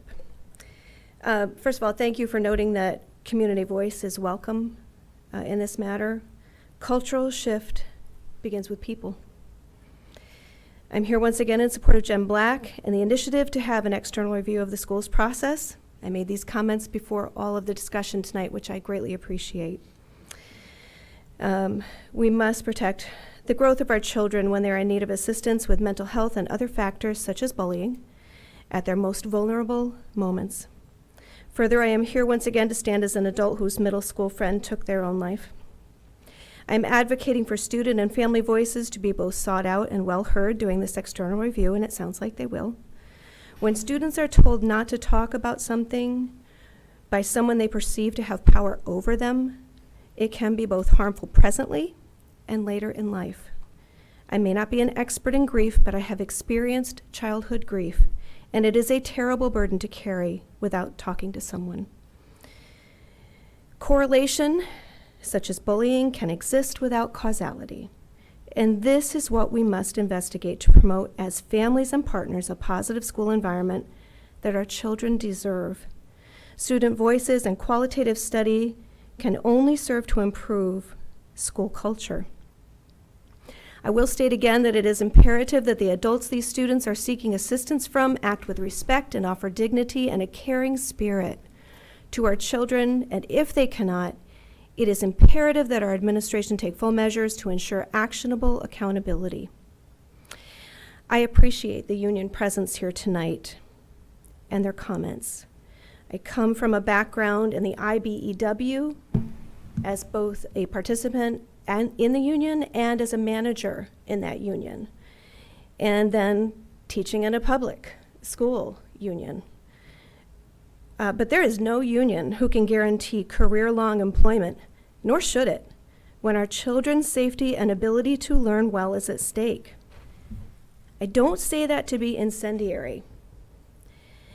I say it because as a parent and an educator, I can only hope that we all can agree that our children's well-being and mental health will and should always be our #1 priority, especially over anonymity and lack of accountability. Thank you. Other public comment?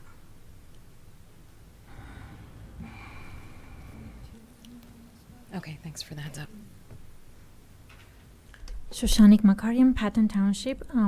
First of all, I want to thank the student representative for very good, interesting questions that I think were very useful for the understanding of Dr. Erbacher's review.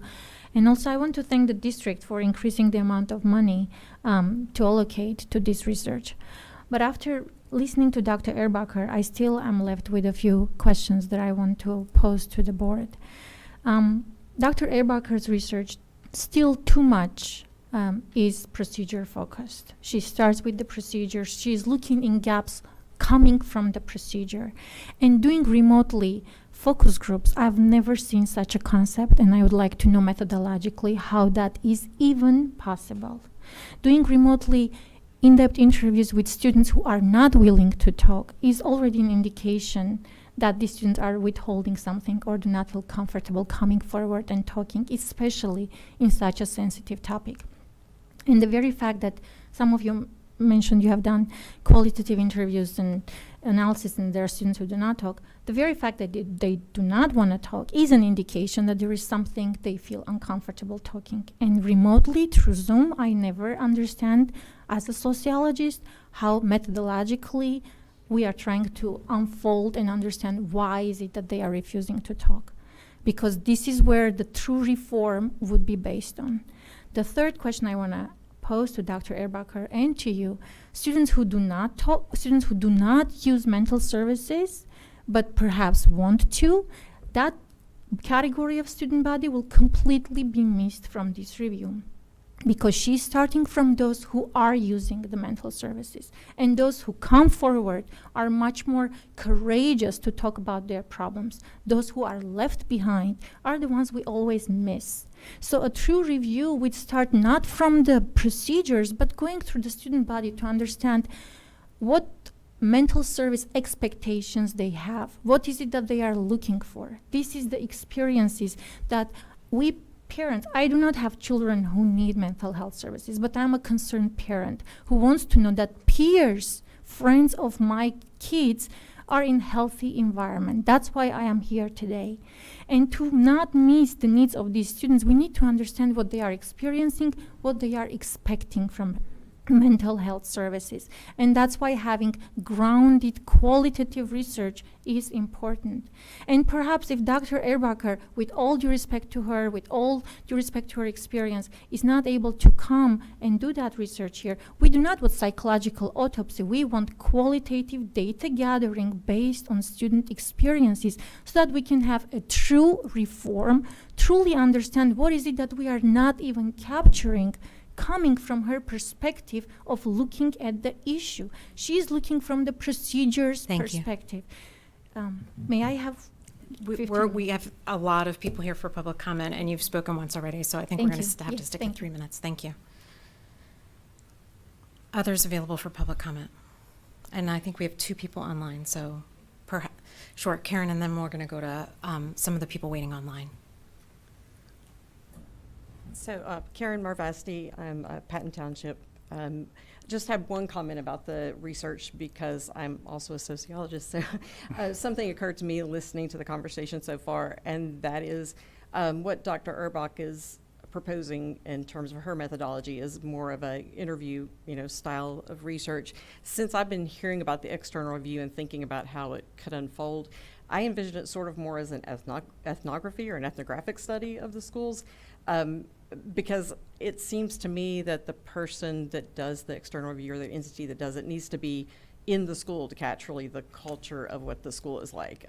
Even things as small or seemingly small as, how far are the kids' lockers from the guidance counselor's office, or how far, how crowded is the hallway and what kind of conversation goes on in it. Things where, you have to be there to kind of just see what the feel of it is, which is more ethnography than interview research. So I don't know if there's a way to combine the two, but it does seem to me that there needs to be some presence of a reviewer in the actual schools, not just Park Forest Middle School, but all the rest of them as well. Thank you. Thanks. Okay, let's go to online for public comment. Who do we have up first, potentially? Karina? Can you hear me? Yes, go ahead. If you can share your Hi. name and where you reside. My name is Karina Howell, and I reside in Patton Township. My family is family friends with the Black family. I just wanted to ask or put out there about the 2 other recent, pretty recent suicides that have happened in the school district, and if those are going to be included in the analysis, and also attempted suicides within the school district, which I know are numerous. Some other things that I just wanted to comment on are, I like the focus group idea. I'm a STEM scientist, but have been involved in research on pedagogy, and have participated and run focus groups and also individual interviews. I was wondering if there also would be the possibility of surveys, both anonymous and non-anonymous, potentially for students who may not want to be non-anonymous. Students being surveyed, the community members, teachers, and administration. I'm just slightly concerned about the focus group of who's going to be chosen for those focus groups, and how that makeup would come. You know, I trust the researcher doing this.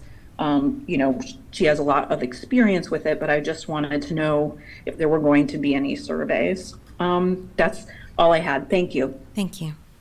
I think we have another additional person online.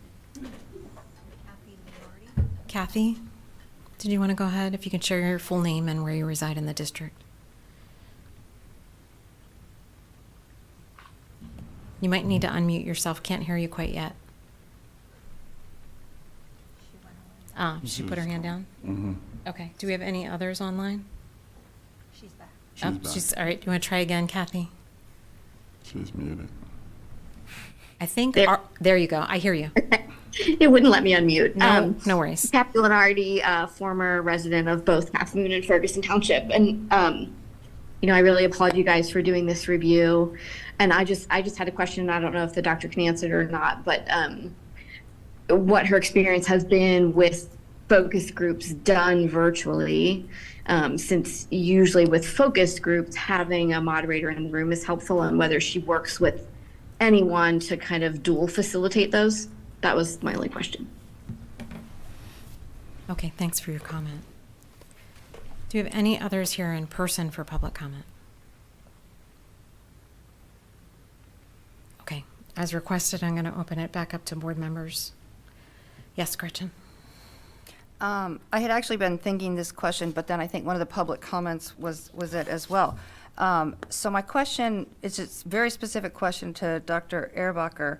You had mentioned that you would, for example, interview students who were participating in, you know, some type of district mental health program. And as stated in one of the public comments, what I was wondering is, you know, one of the things that I was wondering about was barriers to resources and how they can be detected and then overcome.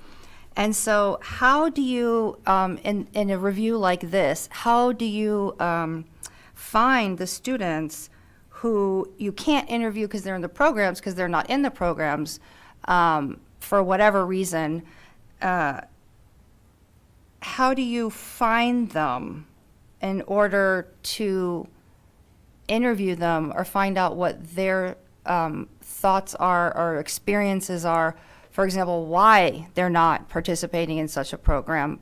So that, yeah, how do you find them? That's my question. Yeah, and so again, without having even begun to understand the district workings, right, which I'm getting actually a lot of information tonight to understand that. A lot of this comes through, so what I had said earlier, right, we want to get students who are, yes, involved in the programs, those who are not involved in the programs. And I even said, do they even know what mental health is? Like, what is mental health to them, right?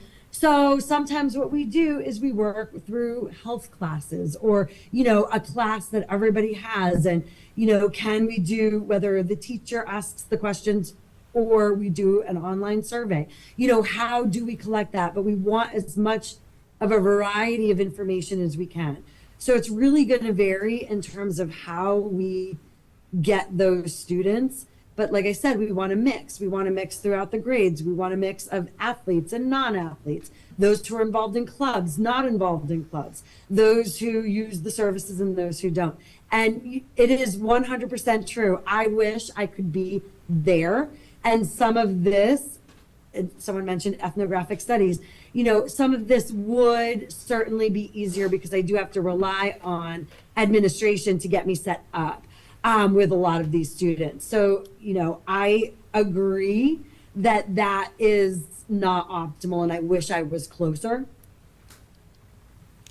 Thanks. Peter? Yeah, I think just as an observation, there are two things that are kind of sticking out to me. So one is that we have a strong desire articulated by families for sure, and members of the board, and I think that Dr. Ehrbacher has agreed to this, but I think it needs to, for me, it needs to be restated that the experience of people in the school is really important. That brings up a second point to me, which is that the boundary of whatever happens is the school. And that is different from the community outside of the school and the relationships between families outside of the school. And I just think that accepting the boundaries as I understand them and what we're asking to have happen, I see Dr. Ehrbacher nodding her head, there are things that will appear in whatever we learn. There are things that are not going to appear and that may not be explained by what we learn. And I just think that that's really important to recognize the boundaries that the district has. And that may be hard for some people. I also want to say personally, or as one member of the board, to Dr. Ehrbacher, that in a way, because of, without putting blame on any person in any of this, I think I am looking to you a bit to help with the exercise of building trust, because as you're going to see things as you move through the process where people feel really, really hurt. Intentional or not, that people are really, they feel harmed. And I'm not asking you to heal those people, because that's not what we have hired you to do. But I know, having talked to a number of families, plenty of people, that, you know, that in a way you're being put into a position where we haven't voted yet, are entrusting you to do something. You know, so I just felt like I had to say that. That's all. Thank you. Others? Debbie, did you? Oh, I didn't see you. Yeah, Maya, go ahead. Just based on what people at the public comment said, I had a couple more questions. So first, do you have any experience with doing virtual focus groups? No, that's a great question. I have not done them virtually. So that actually, when they said that, that struck me. I have not done virtual focus groups. Okay. And then would students be able to come forward and volunteer to interview with you rather than just being selected? 100%. I'm hoping, and through some of those surveying of students, I'm hoping some do want to come volunteer. And then lastly, would past suicides or suicide attempts be included in your review? Yeah, past suicides would 100%. Suicide attempts, for suicide attempt survivors, obviously that would be up to them. And the information, because that's very personal to them, and they're still here, right? Thankfully. So that would be really up to them, to what they want to share. And Thank if you. they wanted to be a part of it, that would be great. Thanks.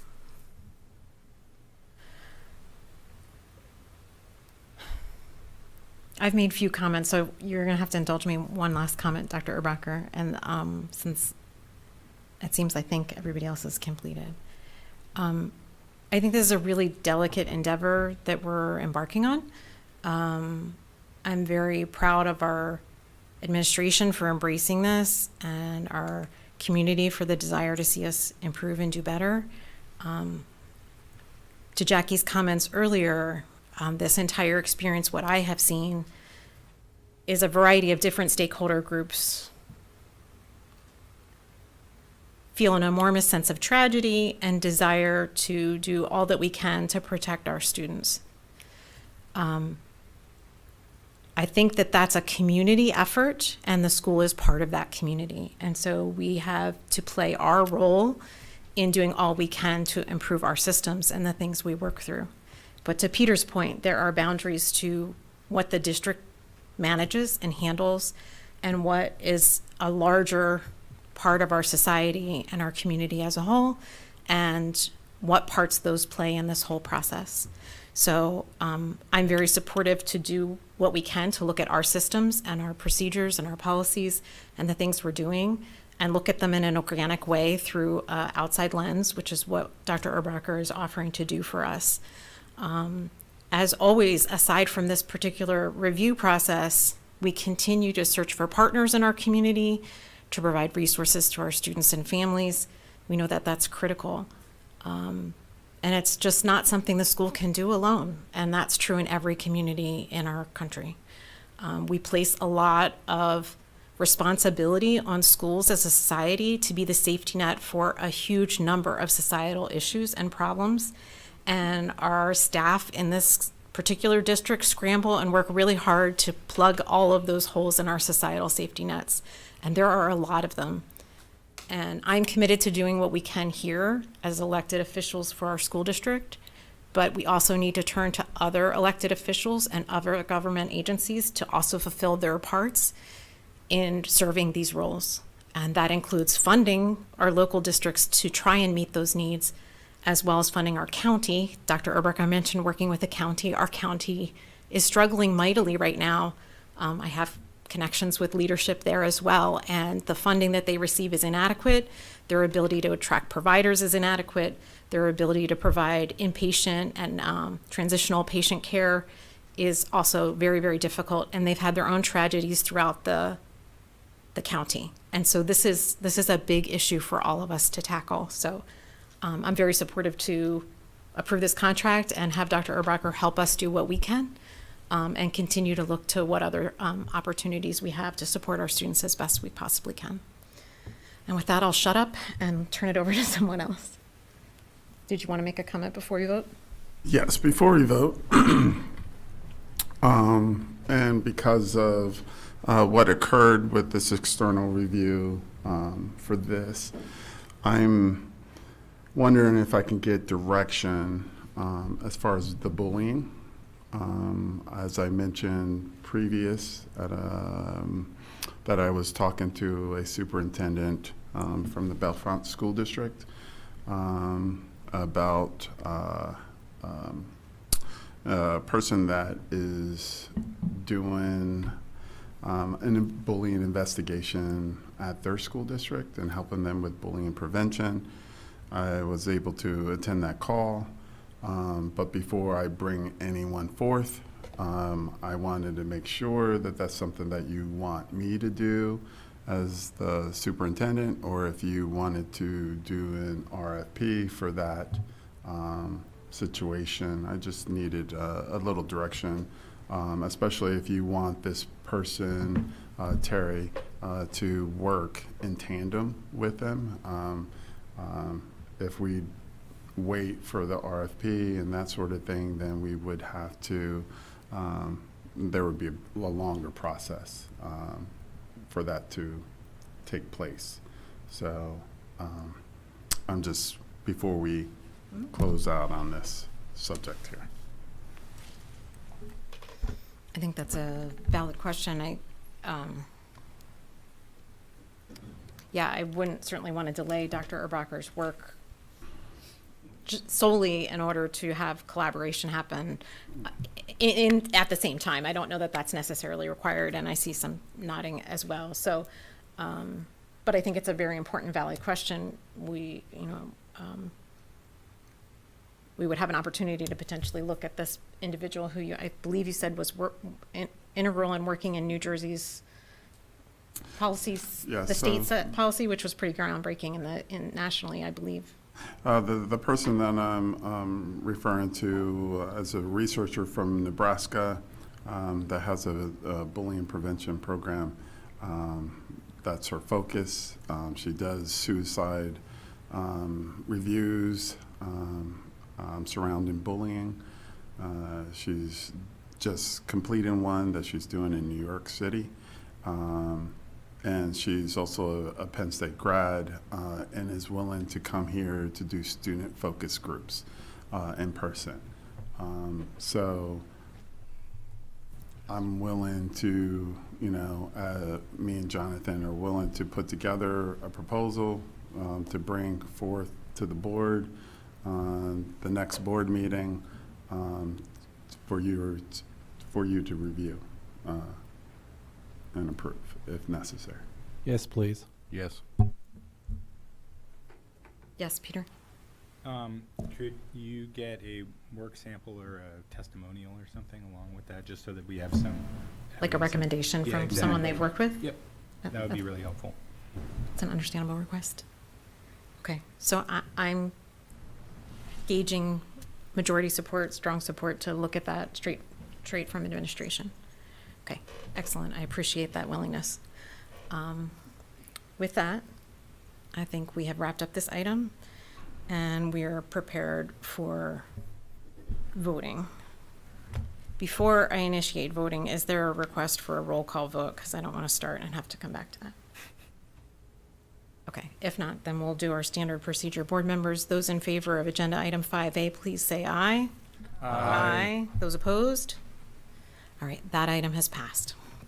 That concludes action item part 1 of our agenda. Just gauging the time. We have, next up, Finance Committee is our next portion of the agenda. We're looking at capital financing options. We also have a guest for this particular item, so if board members can stick with us through this item, I think we'll try to get through this item, and then we'll take a 5-minute recess for restroom opportunities, because I will need one. All right.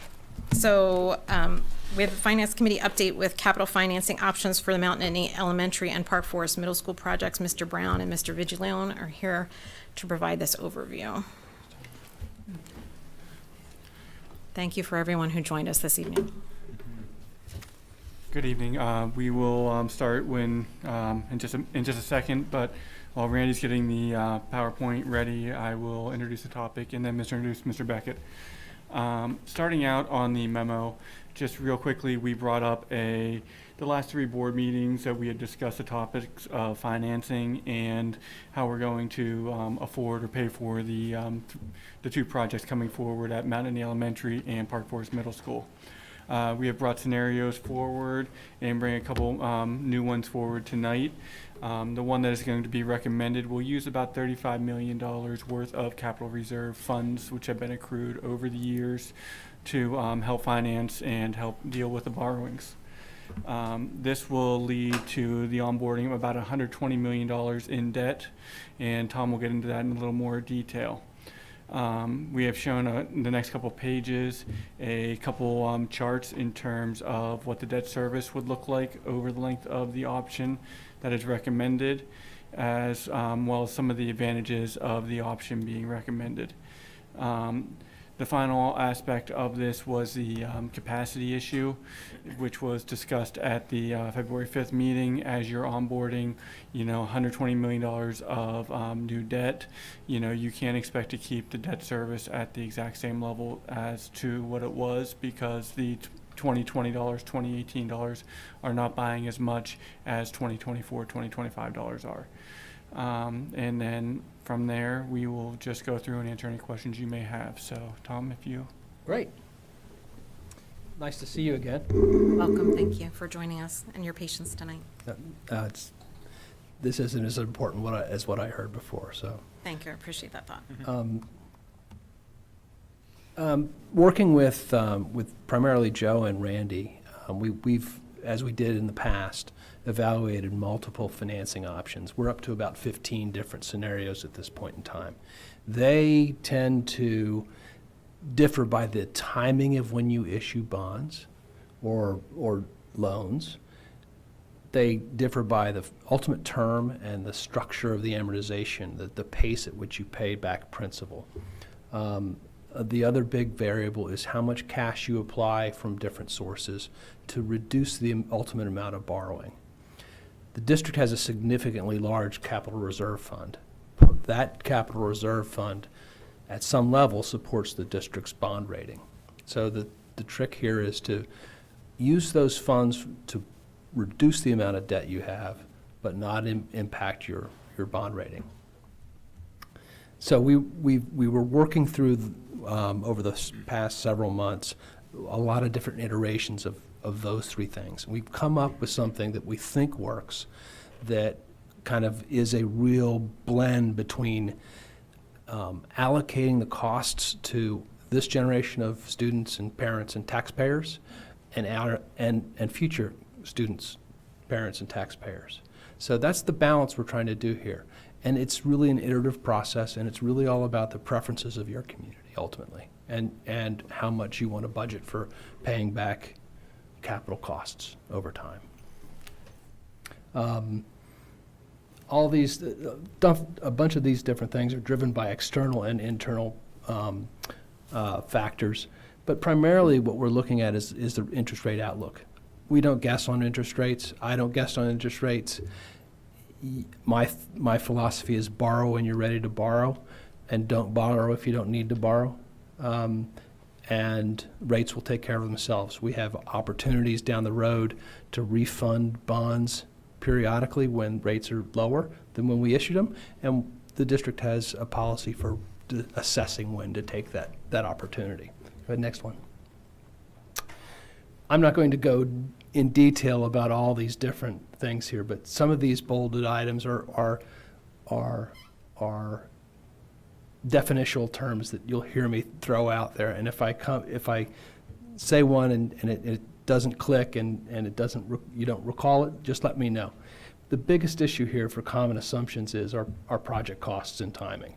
Mount Nittany at $22.3 million at this point. Construction bids are coming fairly quickly, and the construction period is expected to begin this winter and last through June of 2025. Park Forest Middle School, much bigger project at $130 million, coming on the heels of that project. And so you basically have a need for construction cash from this December through about July of 2028. Next slide. This is a very, very generalized sources and uses of funds that we've come up with.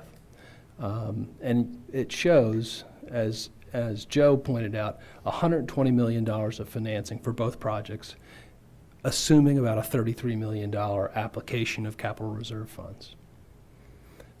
That'll fund your projects, the issue costs, and the underwriting discounts and stuff like that, which are, significant, but in relative terms versus $152 million of projects, they're really very small. Next one. As we talked earlier, I think back in February or January, this picture is a picture of the district's outstanding debt service. This picture here includes the referendum debt service. So your maximum debt service right now is about, Joe, it's $18 million there? That is including referendum. Including the referendum debt service. Next slide. When you take the referendum debt service out, your peak debt service right now is about $12.2 million next year and the year after. Why would you ask, would we take the referendum debt service out? Well, the answer is that if we're looking at scheduling new principal and interest payments, there has to be there has to be revenue to support those new principal and interest payments. There is an existing stream of revenue that supports only the referendum debt service. And in fact, the referendum debt service, when it's paid off, that tax needs to be what's called rescinded. So you'll have to reduce your tax rate, and then any increase in that tax rate will be subject to Act 1. So when modeling this, we kind of quickly came to the conclusion that we have to look at the debt service that's net of referendum debt service. We have to put it out of our mind for a little bit. Right. So we have basically two options to present tonight. These are subject to further tweaking as markets change and timing change and needs change, but the first one we call is 2 projects, 2 financings, plain vanilla. So that involves financing Mount Nittany Elementary School sometime early 2025. We structured the amortization as a level 20-year amortization, which is fairly typical for school districts. You've used 20 and 25 years in the past.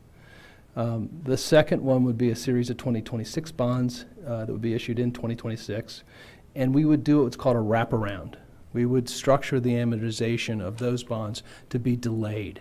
That gives you debt service relief in early years and allows you to pay off bonds as, if you could go back, Randy, you see that your debt service drops off. The wraparound fills in those holes, so we maintain a consistent level of debt service. This is a very widely used technique in school finance. Okay. Option B, which I wanted to call P.G. Paterno, but he wouldn't let me, is 2 projects, 2 financings with an accelerated amortization in the first project. We're looking to get some flexibility involved in your financing here. And one of the ways to do that is to consider alternatives to a traditional bond issue, and those might be bank loans, direct placements, or such like that. Typically, that type of funding is 10 years and in fixed. It's not 20 or 25 years. So we said, let's collapse that first issue and amortize it fairly quickly, and then continue to do the wraparound with the Park Forest Middle School issue. So this is what the first option looks like. Again, the first option is a 20-year financing for Mount Nittany and a 25-year wraparound for Park Forest with $33 million of cash applied to those projects.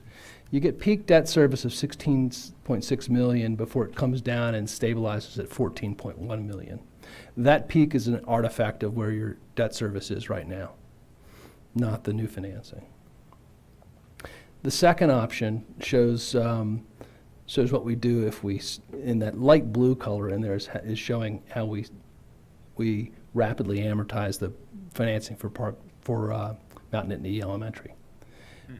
You have, again, $16 million of debt service before stabilizing at $14 million annually. Not much difference.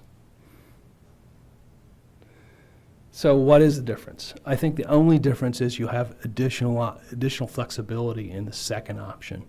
You have the availability of of ascertaining whether or not bank lending makes sense at this point in time. It may ultimately not make sense. We may not get the kind of terms we want to get, but we're going to ask.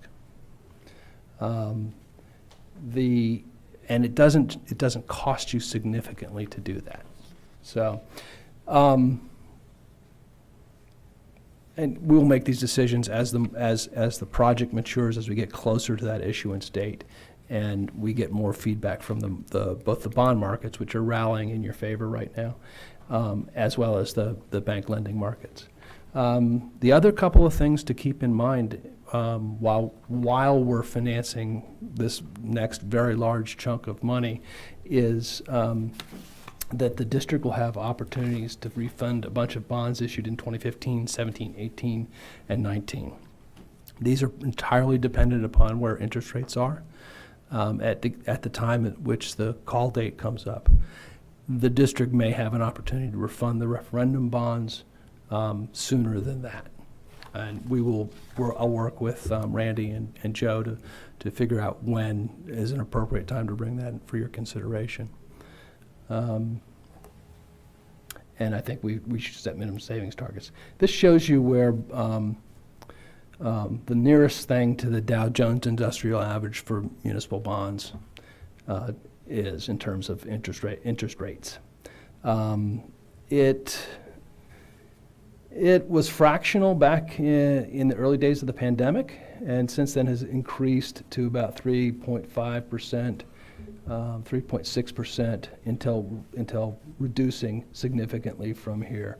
The high point was 3.6 on, what is that?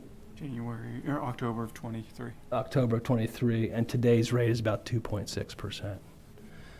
So you see them come down significantly than that. But overall, I think the lesson to take from this slide is you're still looking at very favorable borrowing rates. We're projecting at slightly over 4%. I think if you did it today, you'd probably come in at significantly under 4%.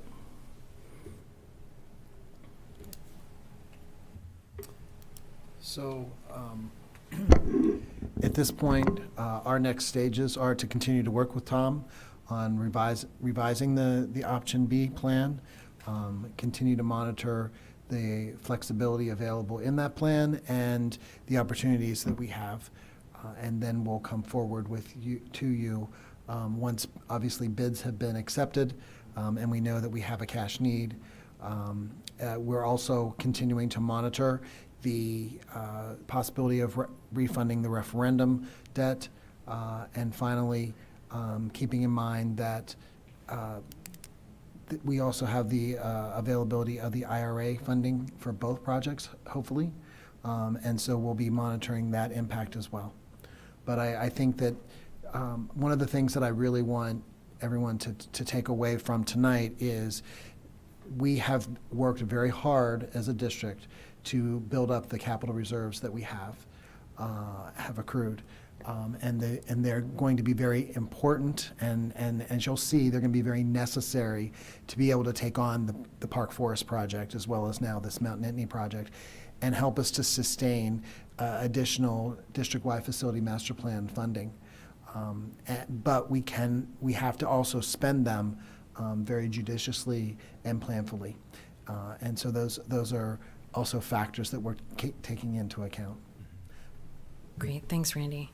I know that we've been disappointed by the continued escalation of construction costs, but my hope is that the economic trends of lowering interest rates might at least help us out a little bit. And we were very fortunate to do the 3 elementary projects when we did in terms of construction costs remaining quite low and still having some pretty good advantages when we were borrowing money for those. So we'll cross our fingers that maybe the stars will align for us in this case too.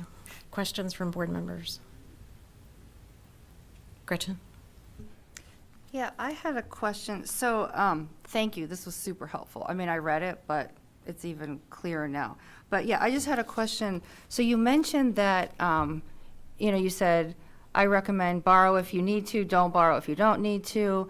And then you also said, that we do have a lot in capital reserve. And then you said something like, use them, but not in a way that will affect the bond rating. So I'm just wondering, does that mean that how is the bond rating affected if you use capital reserve funds, and why is that link there? That's a great question. And it goes to a couple of different things. It goes to metrics that the rating agencies use to evaluate your financial health. The primary metric that rating agencies use is how much cash do you have. The more cash you have, the better chances your rating is to be high. On the other hand, the reason you have that cash is to do capital projects, right? So there needs to be a very delicate, how do I say this without getting in trouble with the rating agencies? There needs to be a delicate discussion about, a deliberate discussion about the plans that the district has for that money. And we started that. We do that every single year we talk to them because they say, wow, your cash is still really good. We say, don't get used to it. It's there. We've got a district-wide master plan. We've got these 2 significant projects. And the reason for that is so that we can have flexibility in timing our financings. So don't get too used to it. That said, I do calculations to see what your minimum levels in that number are before you're going to have pressure downward on your rating. All right, so the numbers that we showed you tonight in terms of capital reserve fund contribution are fairly comfortable. I'm fairly comfortable saying that that level of drawdown would not overly impact your bond rating, because that was part of the analysis that we went through. This is another thing that's going to get me in trouble with the rating agencies. Do your planning, manage your finances the way your community wants to manage your finances, and don't chase a rating. You have a great rating. You have a great rating because you have a great community. You have a great rating because you have really strong finances. The absence or lack of a $70 million capital reserve fund is probably not going to change it, I don't think. Thank you, I understand it now. Thank you for the question, though. Others? Yeah, Debbie. I don't know if this is a question or more like, I just want to check my thinking. And I think if I'm right, it's important to say for the community, like, we have a healthy capital reserve fund. And the 2 main things that we use that for is to pay for capital, but also to pay for debt financing. So if we spend down the capital reserve fund too much to pay for the construction, then the rest that we have to borrow will have to pay that interest out of our general fund. And that will take funds away from our operating expenses for the district, which means programs that we like, we will have to be more concerned about. So we need a healthy capital reserve fund in order to finance the debt. Does that make sense? If we spend too much of it. At a level that the general fund can support. Exactly, Yeah. because otherwise we're going to end up having to cut things that our community members don't want us to cut. So that's just something else to keep in mind. Yeah. Thanks. That's a good way to put it. Did you have a comment, Peter? or- No, Okay. no, I was appreciating Debbie's comment. Okay, great. Well, I really appreciate, Tom, you bringing your expertise to the table. You always do a good job of educating us, and so I really appreciate that, making it simple and understandable. If there's no more questions, then we'll let you go home. All right, appreciate it. Thank you so much, and we'll look forward to, well, I'll be back. we'll never look forward to borrow money, but we'll be glad to see you back. Take care. All right, you too. All right, with that, we're going to take a 5-minute recess, and then we'll return and start up with the IB program. I'm sorry for everybody's wait, but I think some people really need to use the restroom.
Board members, are you ready?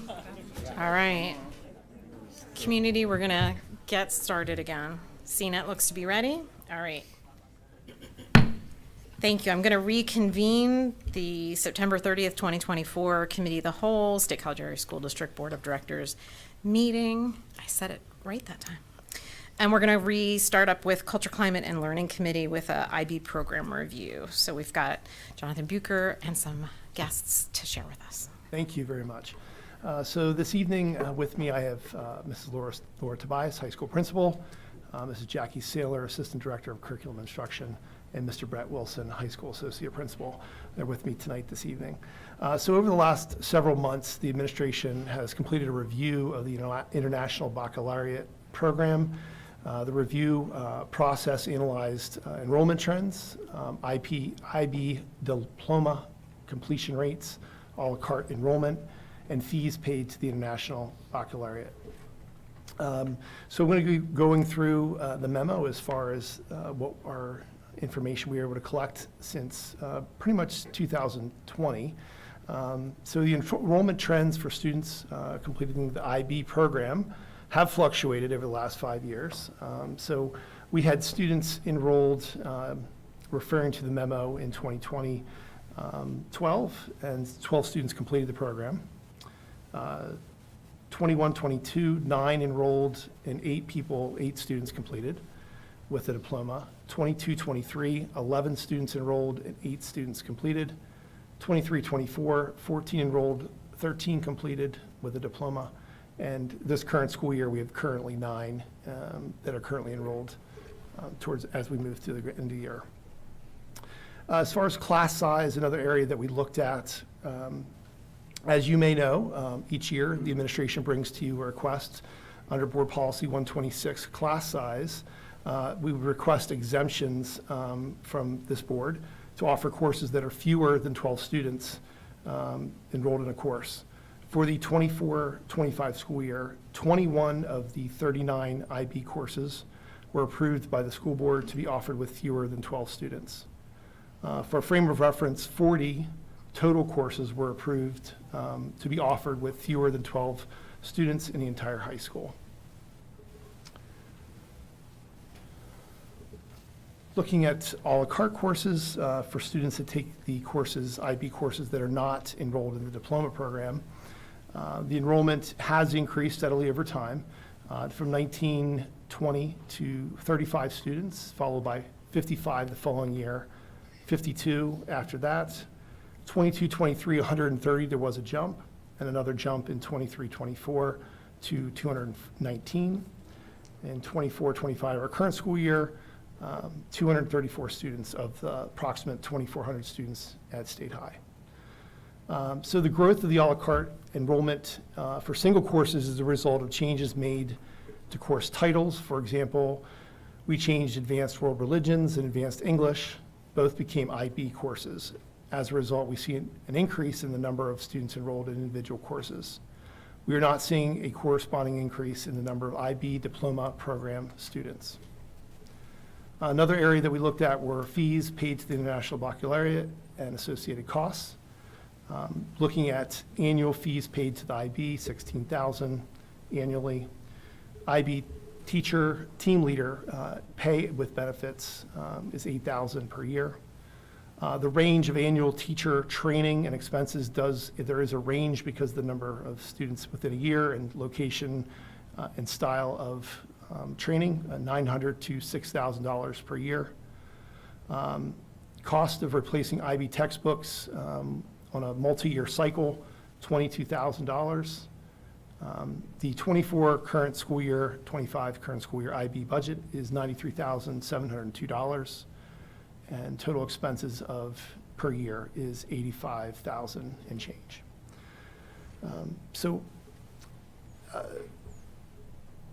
After listening to the board's questions and discussions tonight, we'll give you an opportunity to ask us questions to clarify any of the information that we shared.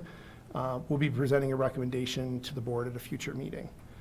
And I have the team here to help assist with any questions that you may have. Great, thanks, Jonathan. That's very helpful. Does anybody want to kick off? I will. Okay, Carlene? Yeah, could you go over the range of annual teaching training expenses? I didn't really understand when you said that, because it's a big range, 900 to 6,000. So could you explain that a little bit more for me? Because I really don't understand. Yeah, there's a couple variables that go into that. One is how many teachers need trained, and then also the type of training. One of the things that we saw with an increase based coming out of COVID was virtual trainings. There's many more virtual trainings that are available, which are in the lower end, typically around $450.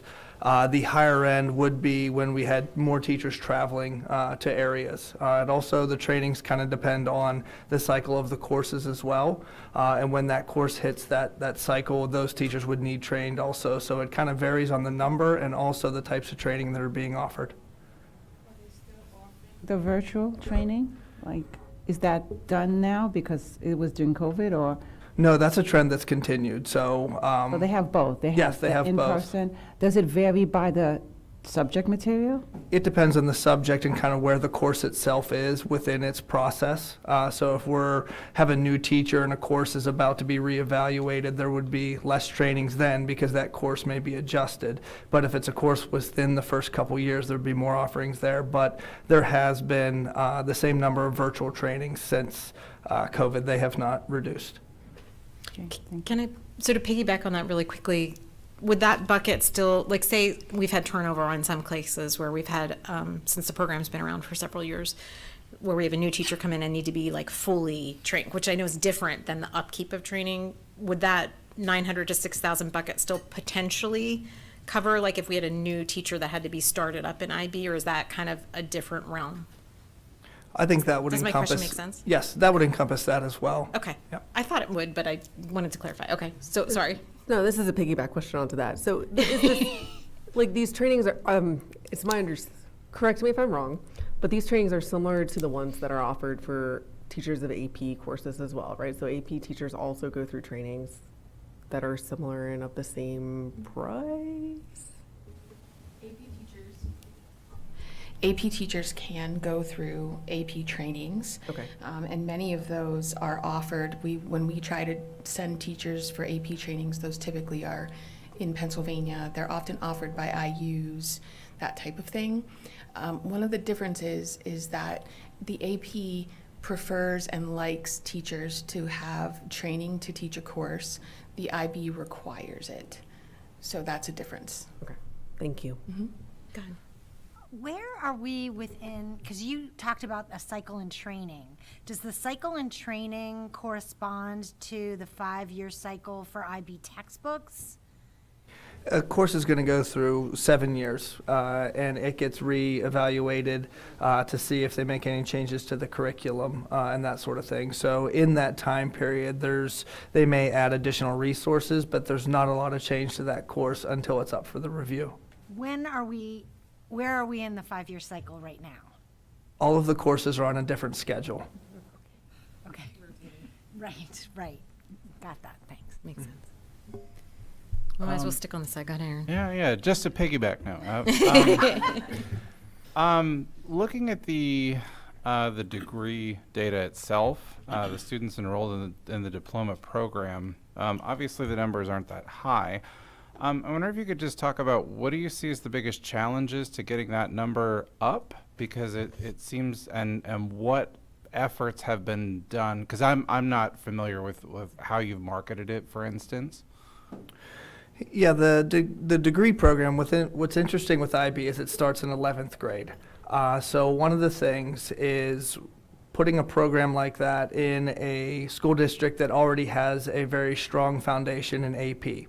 There are students that are able to start that AP process in 9th and in 10th grade. So to jump from that into an IB program is kind of difficult to pull some students.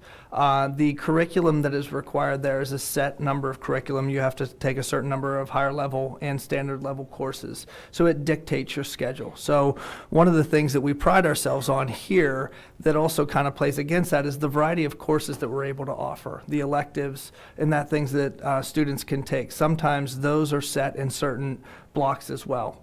So our coordinator works very hard to establish a schedule for any kid that wants to be a diploma candidate to make sure that their schedule is exactly what they need.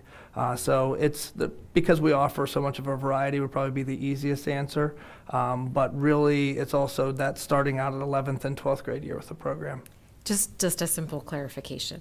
So the IB program exists as a program through K to 8, and then there's a gap in their program, and then there's 10 and 11. So when we launched this program as a board, we did also have discussions about, did we want to consider the lower early years programs and what was offered. Currently in our community, there's a charter school that offers the early years program.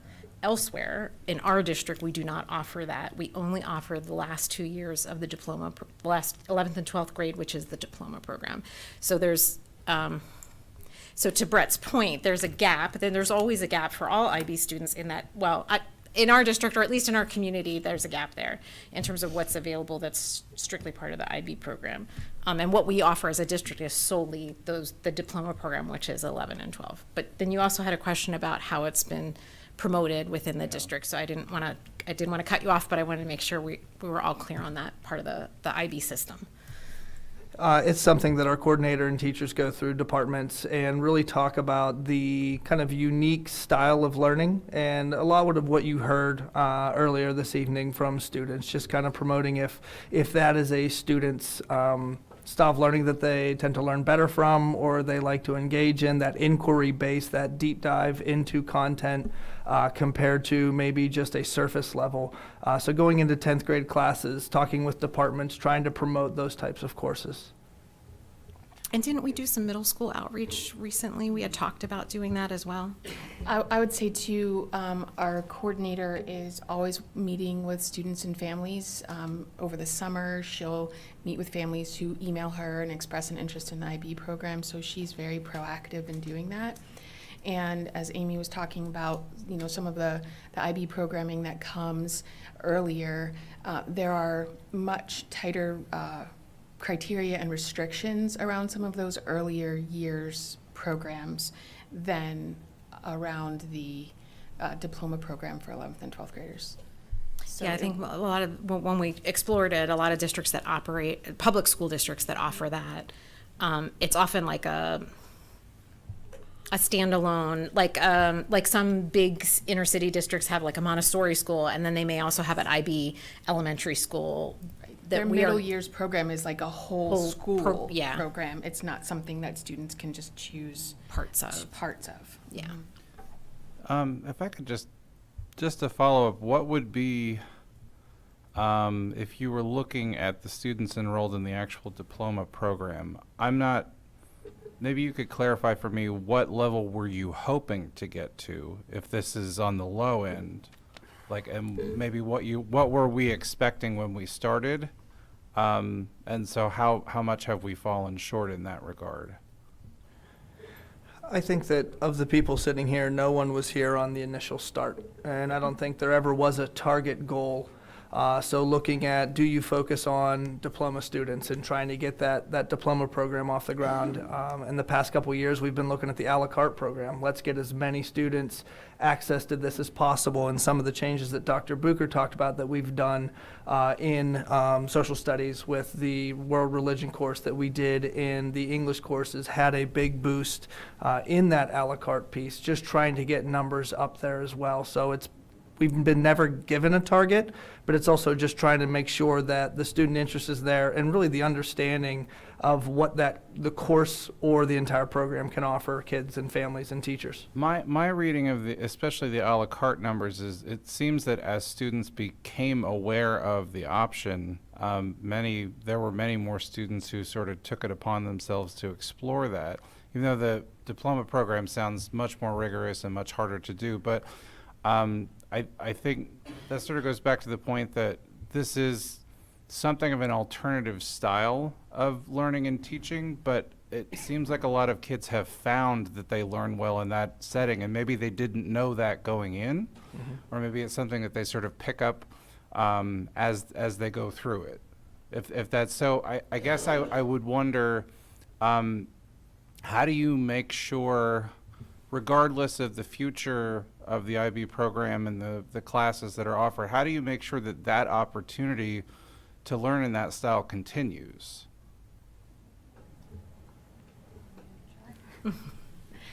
So, to the first part of your comment, one of the things that we did do, and I'll give you a very specific example in social studies because that's my background.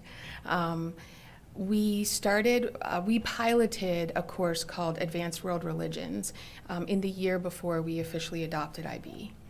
And that course was something that students had, we had done some conversations with students, and that was a course that they expressed a lot of interest in. So initially, when we adopted IB, that course was listed in the course guide as Advanced/IB World Religions, with the idea that it would be a co-seated course. In an effort, as Brett referenced, to give students access and increase a la carte enrollment in IB courses, we took the advanced off of the course description, and it is just now listed as IB World Religions. So a student who wanted to take World Religions, at this point, the IB World Religions course is their option. If we were to, if the board were to choose to discontinue IB, then we could still go back. We would just offer that course as Advanced World Religions. So it's not a course that we would necessarily eliminate. We might just go back to the old course description for that course. Does that answer part of your question? Yeah, but Okay. and then would it just be taught in a different or a similar style? It could be, because it's likely, it's possible that the teacher who was teaching it would be IB trained. So, Oh, okay. And to speak to that point, I don't think that our teachers would lose the knowledge and skills and instructional strategies that they've gained through their training with IB. And certainly those are things that they can share through their PLC work and their other content or grade level collaborations. This side is very excited, so, all right, So, so go ahead, Carlene, I'm and then Ann. glad you brought up the teachers, because that brings us to our next question, depending if IB's phased out, the teachers that teach IB classes, what would happen to their courses?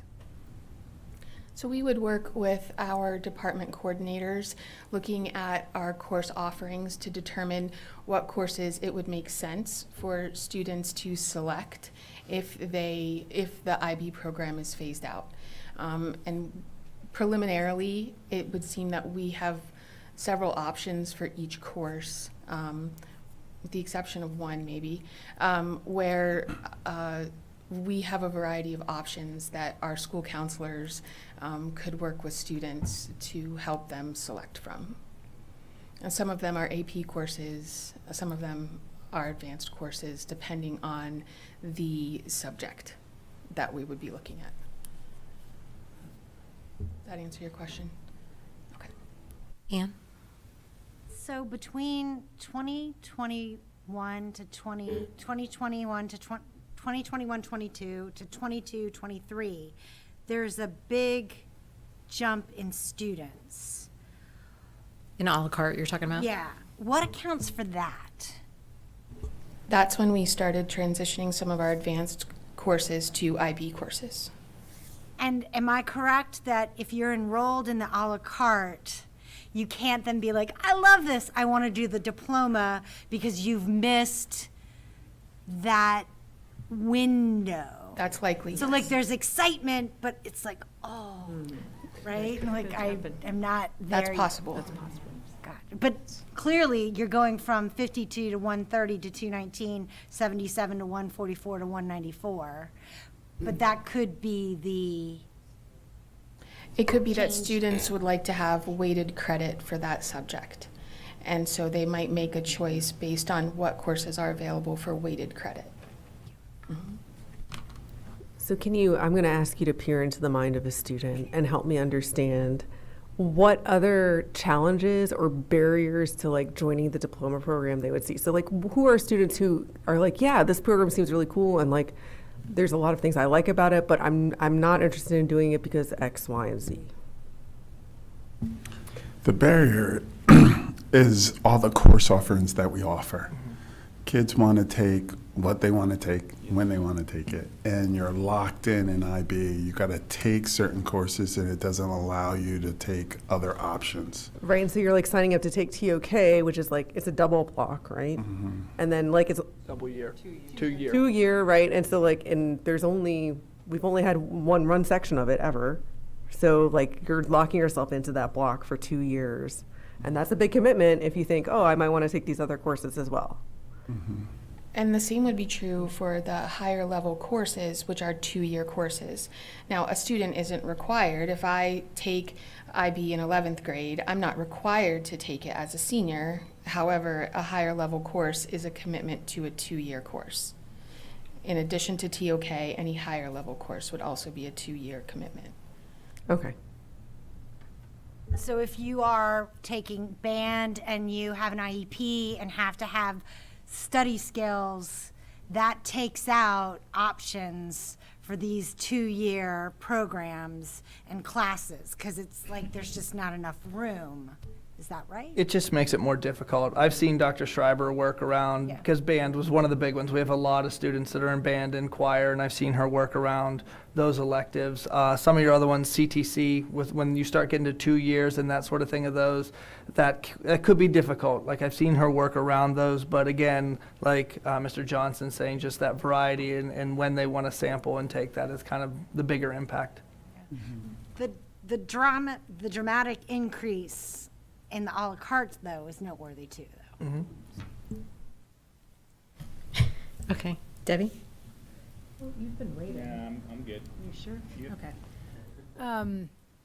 I mean, just one data question. We can see how much of the increase in the a la carte might be if you just separate out those courses, right? Take out IB, English for 11th graders and 12th graders? Does it exist for 12th grade too? Right, like, and take out, you know what I mean? The ones that we took away the advanced course offering and look in those years, take out those courses from the data and see if we're seeing still a dramatic rise. That will help us know whether the rise is from the relabeling of that class or not. I mean, it's not perfect, but it's just one data point. And I was gonna give one anecdotal piece of what, another peer into the mind of the student. I had a student who was interested, and it was impossible because it didn't fit with the advanced math course offerings that he was interested in. He had gone beyond where the IB math would begin before 11th grade, and there's no way there would have been space in the schedule to repeat all the math that he'd already done in the IB math class and take the additional math class that would have challenged him and moved him in his math curriculum. And he would have. That's an N of 1. Redundant material. But just as a thought. Peter? So, when I, as I did, earlier when I was first looking at this agenda item this comes back, right? We deal with this, and I'm always like, oh, yes, the IB thing, and we have these numbers in front of us, and I think it's kind of easy for there it is. It's speaking for myself to get into this kind of like orgy of tabulation about like these, like there's 9 kids and there's 14 kids and it's $6,000 per kid who gets and then I'm like, what a huge waste of money, right? I just think that like that's easy for me to get to. And something that one of our excellent, I think, graduates of this program said earlier is like, I think that's totally the wrong way to think about this. And so I teach in a program at the university where we take students for 2 semesters and they have to do both. They have to. So that's a barrier, right? And then we make them work with the municipality, a county, or a state agency in Pennsylvania to conduct a greenhouse gas inventory in order to affect climate planning. It is super, super involved. And they're between the ages of like 20, so they're older than these kids, but they're 20 and some of them are adults, you know? And they're dealing with wicked problems. They are looking at really wicked problems, and they have interdisciplinary thinking. They're working through different kinds of, layers of government. They're thinking about greenhouse gas emissions, how they warm the planet, what that does to a community, how the community responds to it, blah, blah, blah, blah, blah. Obviously, I can talk about this all day, and I'm going to move on, I promise. But I think about, all right, like, let's run a student of mine like Olivia or Kelly and run them backwards, like in their life to when they were 16 years old. And I'm like, it's these kids. These are the kids right here who, like, I'm just looking at some of the, how International Baccalaureate approaches it, things in a seemingly coherent way, where they say on their writing on climate change, they say part of the goal of education for them is to create global citizens who act from principled action with agency. And I'm like, that's awesome. I wish more of our education was like that.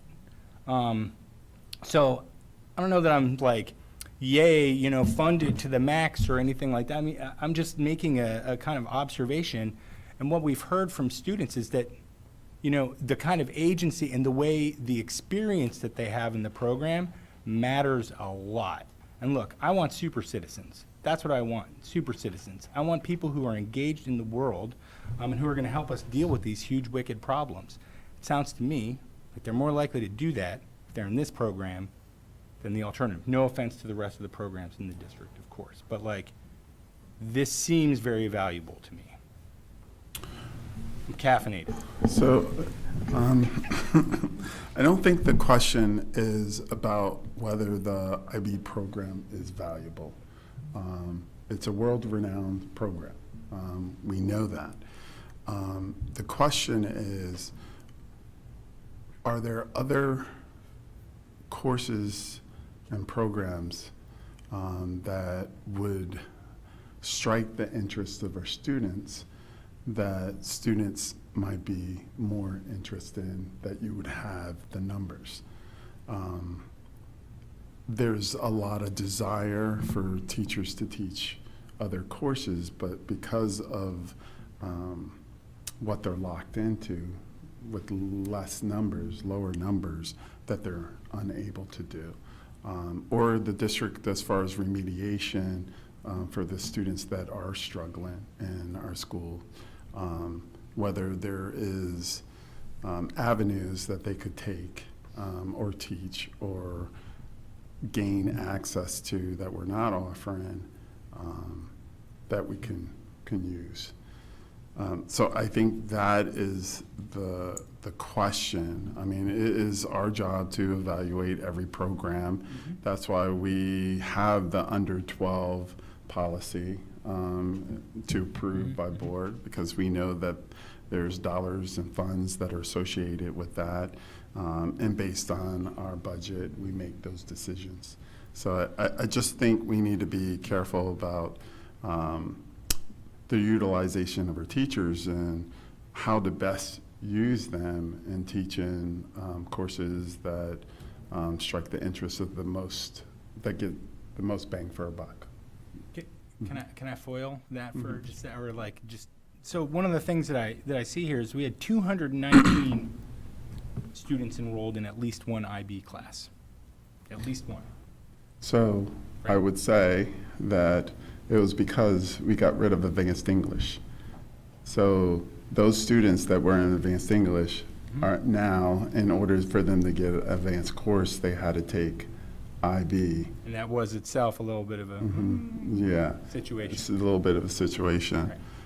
I would also say that when we did make those changes, our enrollment in those courses also decreased. So when we made it an IB English course, we didn't have the same numbers that we would normally have if it was an advanced English course.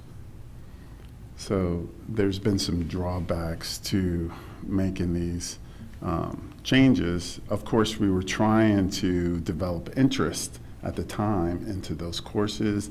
We figure more kids take a la carte courses, they might strike an interest in this course, and this diploma, being exposed to it, and would, you know, so we were trying all kinds of things to market and bring IB to our students and hopefully make them more interested in completing the diploma program. And the challenge is that,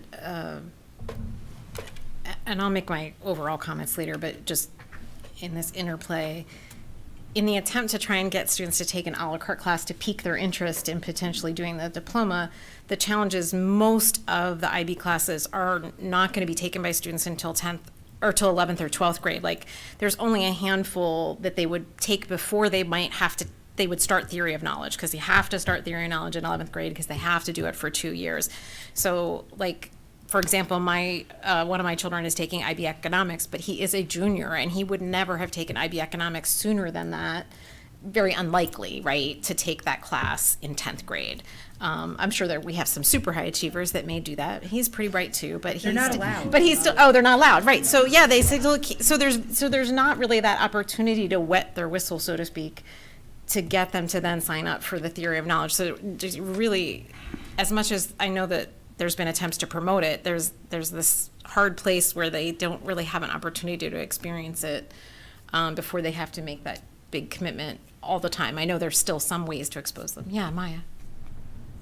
I feel like a big part of the issue is that there's a lot of pressure on high achieving students to take AP courses instead of IB or advanced, and especially because, like, going into 9th grade, most high achieving 9th graders take AP Human Geography and some of the other AP courses, and then you go to 10th grade and you take more AP courses, and so by the time you get to 11th grade, it's like, okay, well, I've already taken all of these other AP courses. Like, why would I completely switch to IB now that I'm already in the AP program? And you're with teachers who are telling you, like, okay, next year you'll take AP US History. And I just think that AP gets so many more students because it starts out in 9th and 10th grade, and students can start even taking AP courses, like, in 8th grade in some cases, and, like, taking AP tests. And I just think that if there was a way to get students started in IB in 10th grade, then it would do a lot more. Yeah, I don't know that that's within our control, at least from what's been shared from our administrators. Another thing about IB and AP, in talking with some of the superintendents from across the country, if you have a strong AP program, it is really hard to get an IB program up and running, for the mere fact that that's what people know, that's what people are accustomed with, that's your culture, so it's hard to get them to switch as far as interest based. And that's been told from multiple superintendents that have tried to get the IB program and AP, have an AP program already in existence. Gretchen, are you done in your notes? You ready? Pardon? Are you ready? Yeah. Yeah, I always take notes because then I'm faster and I don't waste people's time as much, so that is true. So one question I had was just in terms of the numbers. The numbers look low. Are those numbers just the diploma-seeking students, or is that all the students in the class who are taking it a la carte or for the diploma?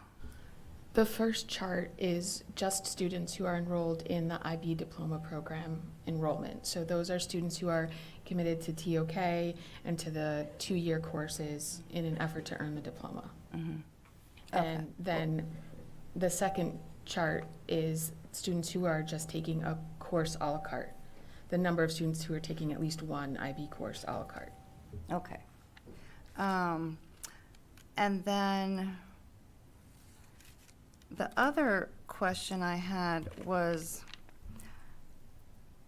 how is, so 10th grade teachers make course recommendations, And I'm wondering, has there been any focus to the 10th grade teachers so that they can promote the or not necessarily promote, but make it known that it exists, what it means, that you can do it a la carte? I mean, are the 10th grade teachers like sort of in charge of communicating this, because that's where it would likely occur? Yes, and Dr. Schreiber has also visited those courses, and then teachers within those departments have also gone out and spoken to 10th grade kids and what type of learner and what type of content and curriculum and what they would expect in an IB course so that students are making an informed decision. And teachers recommend IB sometimes, or do they just go just the core classes to non-IB? Depending on the content area, they would ask where the kid's interest is, and after that presentation, and a kid could say, I'm interested in IB, you know, put that recommendation in, or if they were on the AP track or whatever that may be. So it'd be a conversation with the teacher and the student. Yeah, no, I'm just wondering if teachers are likely to recommend it, or if that's not something they normally recommend, they normally stick to the other track. Oftentimes, when teachers are having those conversations with students in terms of recommendations, they will talk with students individually. And a student might say, oh yeah, I'm really thinking about IB, can you recommend me for that? So that's a back and forth in January, February between students and teachers. And absolutely, yes, teachers will recommend students to the IB program. Okay, and then I've been confused for a long time about advanced AP and IB, because I've heard for a while now, at least, that advanced English does not exist any longer. So a student can either choose college prep English, AP English, or IB English. And so there's no advanced English available anymore. Is that true? That is true. We had a wide range of weighted courses, and a decision was made to eliminate the advanced English because we had so many weighted options for students. So now students can take an AP English for weighted credit or an IB English for weighted credit. But that's for 11th and 12th, correct? That's So correct. it's not universal. That's correct. And there's still advanced English in 9 and 10, and I think that's where the confusion occurs, is that, yeah, so it's 11 and 12? I know it's definitely 11. It's 11 and 12. Okay. And then before that happened, for 11th and 12th, advanced went away. Was advanced weighted the same as IB AP? Yes. Okay. Yeah. And then another question I have is, so at one point I was told that advanced English is identical to IB English. Is that true? No. I would say no to that. The IB, I was told that in the boardroom, just so the for IB information. English program is prescribed through the IB and is a 2-year course, whereas advanced English, as it had existed previously in 11th grade, was a 1-year course.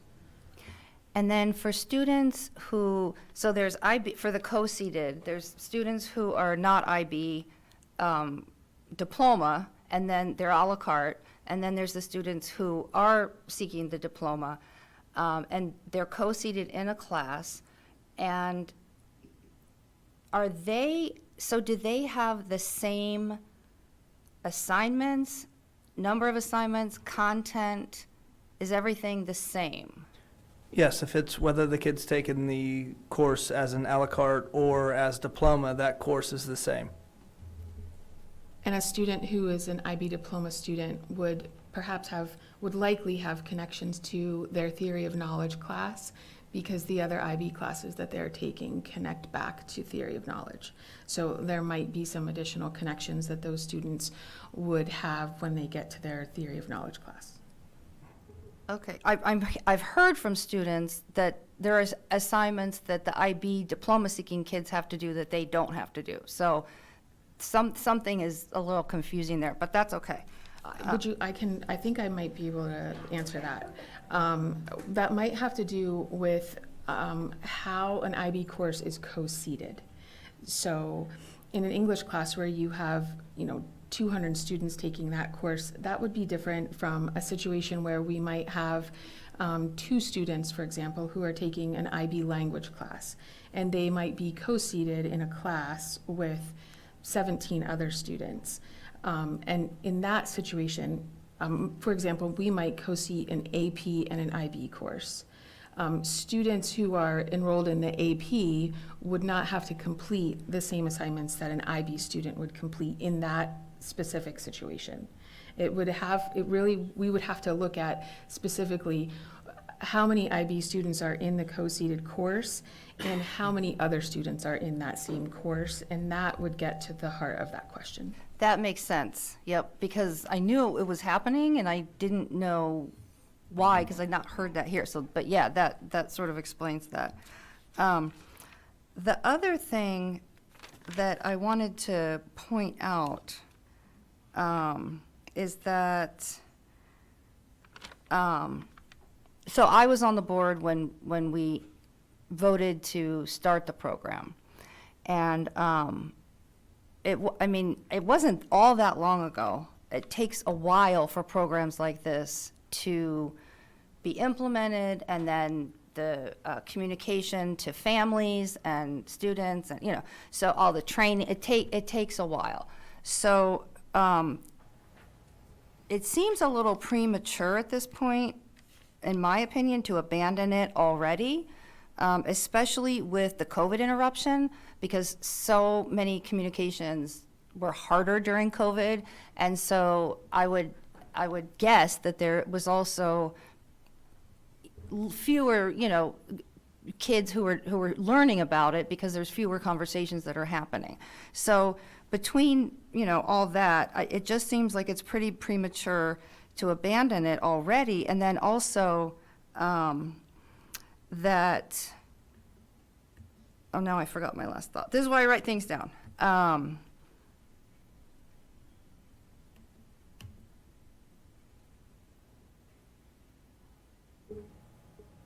Oh, yeah, that there seems to be such a focus on the IB diploma seeking students. But yet we've heard a lot tonight, and I've heard from other reports in the past, how that style of class, style of teaching, the content, the way it's presented, the coursework, is special and really works for some kids who otherwise wouldn't really have that niche. And with such a large high school, the niche is just so important, that a student has that. I had heard that before, and I also heard it tonight, that IB kind of creates that. So even for some students that never had that before in 9th or 10th, they just never found that. And then there's one more outlet for them to find that.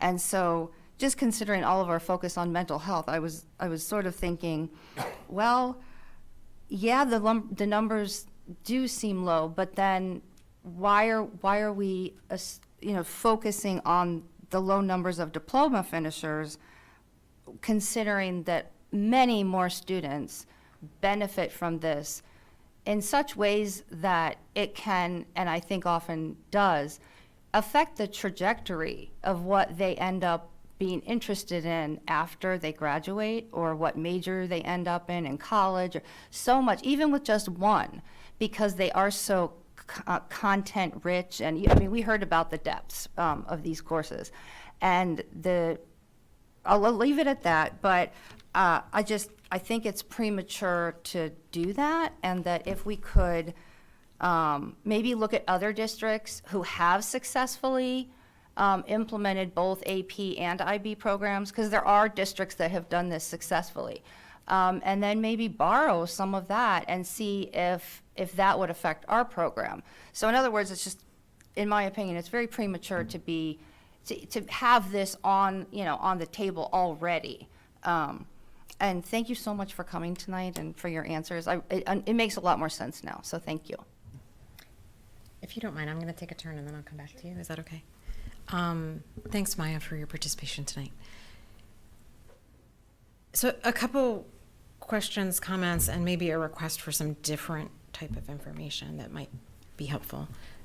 One, while I agree that having a lot of kids take the a la carte has a lot of value, my kids are doing it. Both my kids are taking a IB class this year. I would imagine that we need to graduate some level of diploma certificate individuals to continue in the program. Yes? No? Is there a requirement from the institution in terms of a certain number in order to continue? Not necessarily. I've that never we're seen aware a of. number that Okay. you have to hit, no. It's an important question because I could imagine where they might have a requirement like that.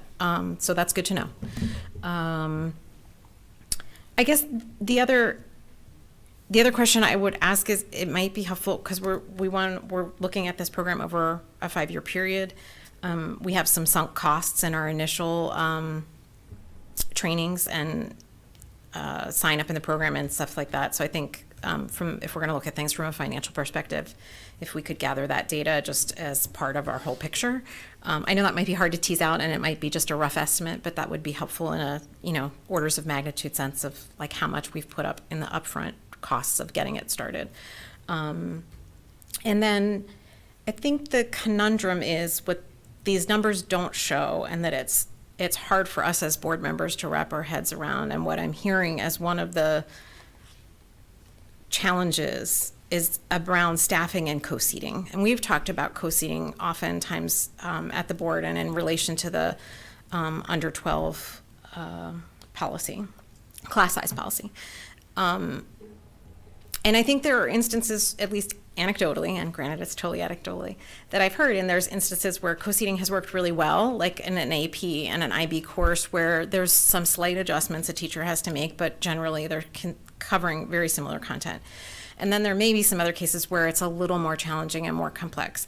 I've heard particularly with languages, perhaps the arts component has been a little bit of a challenge for some of those students. It's been a small number of students that are kind of going that route and having the adjustments made for some of those, and that want to do it as the diploma, like they have to fulfill those certain pieces. As Debbie alluded to, that math piece for our accelerated math students, if they're really boxed out in many ways because the IB math and science arm is kind of really unique, is my understanding.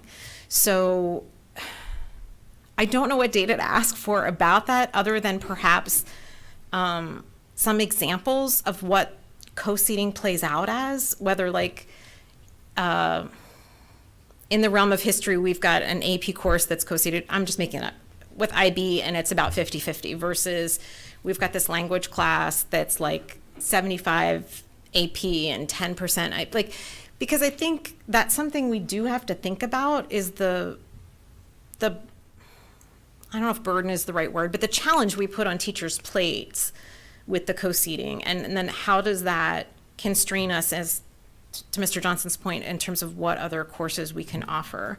And that's a qualitative assessment, and I don't know that that data would push me one way or the other, but it would help me better understand the boots on the ground and how it's functioning both for students and for teachers, hopefully. I don't know if that's a kind of makes sense kind of question, but I think that's what I've heard in iterations when you guys have brought us information about how's the program going, and this co-seating issue and how we allocate teachers and how many teachers we have available to do different things seems to be one of the cruxes for our particular district that I've heard. I think the cost in general per year is not remarkable. If we talk about our efforts to pay for AP tests, that's not, that bucket is relatively similar in terms of what you're putting down for annual cost for IB. So for me, the bigger question is, how is it functionally assisting or impairing you as a high school to offer what you think is the appropriate gamut for our population of students? So that's kind of the subject. It's not a great, easy question, but at least the upfront cost is an easy one to pull. And maybe some sense of how that co-seating is going might be a little also helpful in helping us better understand how it's working for you and why or why not that's a challenge. So the co-seating, so it's hard to quantify that or qualify that because each course, you have so many teachers to schedule. And I'll take math, for example. When you run a course that is lower than 12 students, that means all those other students have to go somewhere because you're running a course under 12. So that puts a greater burden on all the other teachers that normally would have lower class sizes because this teacher would be teaching a full caseload of students, a student class size. So they might go from 24 or 23 students to 26 or 27. In some cases, it's in Algebra 2, it's gone to 30s, 30, 31. So that's where the capacity issue is when you're running these smaller class sizes, the burden that it puts on our other teachers to teach more kids in a larger class when they could be teaching a smaller class with smaller class, smaller. So that's an impactful statement and kind of what we're trying to understand and get to. So it might be helpful. I know that you've brought us specific courses that we've approved for under 12, but maybe a sense of how many, like I know theory of knowledge just has to be theory of knowledge. There's no co-seating, right? So however small that class is, that's one of those classes that it's going to be small and that teacher's not going to be able to take on any additional capacity. So maybe there's a way we can look at that reflection, like how many each year over the last 3 years, say, have been, like I know we've approved some, but we've approved them even when they're co-seated. Haven't you sometimes still brought them to us when we co-seat them? So what would be help me better understand is how many are absolutely under 12, not co-seat, like just absolutely under 12. Theory of knowledge would be one example. Let's say, I don't know, like the film class that was alluded to, perhaps that's not co-seated and that's only 8 students or 10 students. Better understanding the number of classes like that, that can't even have the option of being co-seated, that then are taking up a section that is pushing capacity into other courses. I think that would be meaningful information. And that, if that's possible to have. Does that make sense? Would that be attainable potentially? Potentially. I know it's a little complicated, but I'm trying to find a way for us to have concrete evidence of like what this issue is. I think we have a lot of that data already. Yeah, okay. Like, so I have in front of me the memo that was brought to us with the courses with less than 12 students, right, that we approved for this year. And for every single class, it says how many students were signed up for that class. And then if it's co-seated, it lists what it's co-seated with and how many students are in the co-seated class. So I think we already have that data. Oh, maybe we just need to smush. So, we, like a link to that memo could be helpful. I guess the one that I wanted to point out, I guess 2 things. Amy mentioned sunk costs, and I would just say, sunk costs are sunk. So how much it costs us to start the program is not super relevant at this point because we already paid it, unless we were thinking of, lapsing and then starting it again, and then we'd have to repay those fees. But the point of a sunk cost is that it's sunk.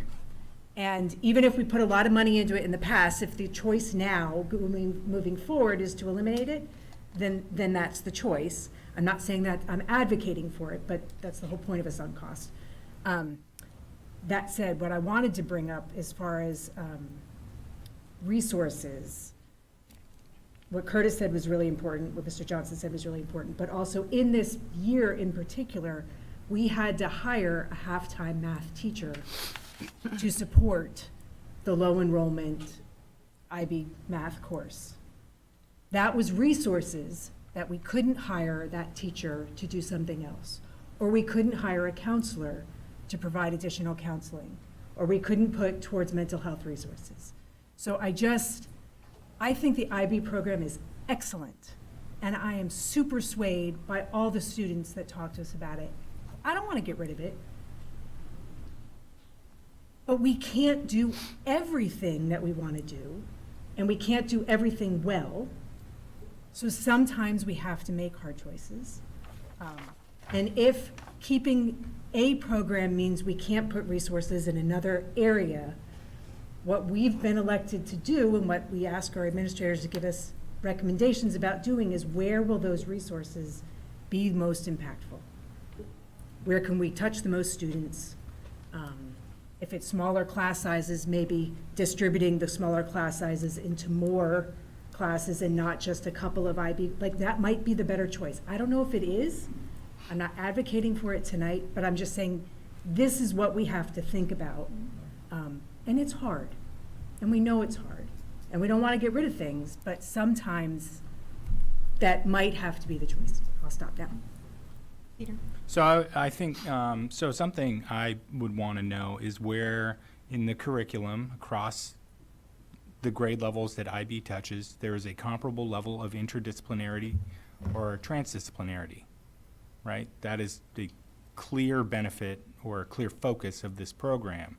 When you remove, to be dramatic, removing this program, I would assume there's going to be a hole in the program unless it's taken up by something else that would be comparably interdisciplinary. So outside of the IB, what do we have that is comparably interdisciplinary? Were it to be removed, what would we have to do to put that back? The second thing I would ask would be more specific, would be there's climate change, the world's biggest problem in this program. Where is it in the rest of our curriculum at State High? Yeah, right. Okay, great, cool. Where else? Where else? You know, so it's in here. We got to do something about it. We need our kids able to do something about it. Where's it going to happen if it doesn't happen in IB at a comparable level? So, like, I hear, obviously, I mean, resources, people power, all that, hours in the day, students in seats, that's like what you do, but there's the content and the delivery, and those are the things that end up, shaping who people are and what they're going to do in the world. So, I just want to make sure that its purpose, if it gets changed, we have another way to do that. Because no to not dealing with these big issues. Yeah. And yes to bringing those issues to a broader audience that's more than 12 to 20 students who are in the diploma program, Yeah. right? Yes, Yeah. exactly. Yeah, I think that's a fundamental question, and certainly in our conversations that we've had at previous iterations of being updated on this program, it's something I've said is that the one thing we've learned by doing this program for 5 years is the importance of the interdisciplinary work that it does, the cross-content area work that it offers to students, and the big picture thinking options. And to Peter's point, something I personally care a lot about is not just climate change, but policy work. And I think that's something that students need to be learning about. How do we problem solve in society, and how do we do that through non-governmental organizations and governmental organizations and all those sorts of things. And those are things I know I hear from my students in high school, even not being in it before they were in these IB courses. So I do know that those come up. But how do we get that in front of more students, I think is a valuable question in whatever direction we go, whether it's trying to aggressively grow this particular program or making a shift to other kinds of courses. What I've heard from all the students and from board members, and clearly there are teachers very committed to this program, there is something in here that we don't want to lose, whether it's that we want to grow the program or we want to make a shift. There's certainly something we've learned in these 5 years that we don't want to lose. So that's an important part of the conversation as we move forward, I think. Yes, Gretchen. Perhaps we might need to get through the rest of our agenda. I was wondering, are teachers complaining about teaching IB? Shocking. Like, are you hearing that? Because, Mr. Johnson sort of said that. Is that the case?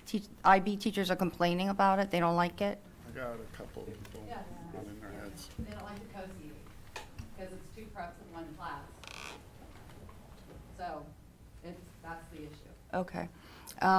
That's helpful. That clarifies that.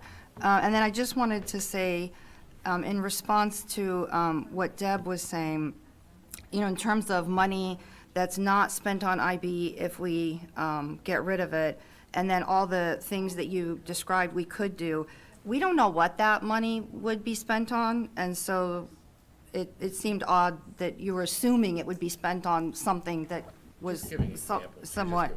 Yeah, but we don't know that. It could be spent on something that has nothing to do with it, And then Jackie had said the audience is bigger than the diploma seekers.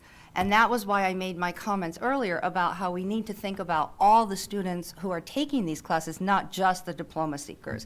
So I'm saddened to think that we're still in that mindset that's, not accurate. And then I just wanted to say, I know we're almost done, but we can afford this, so we don't need to get rid of it.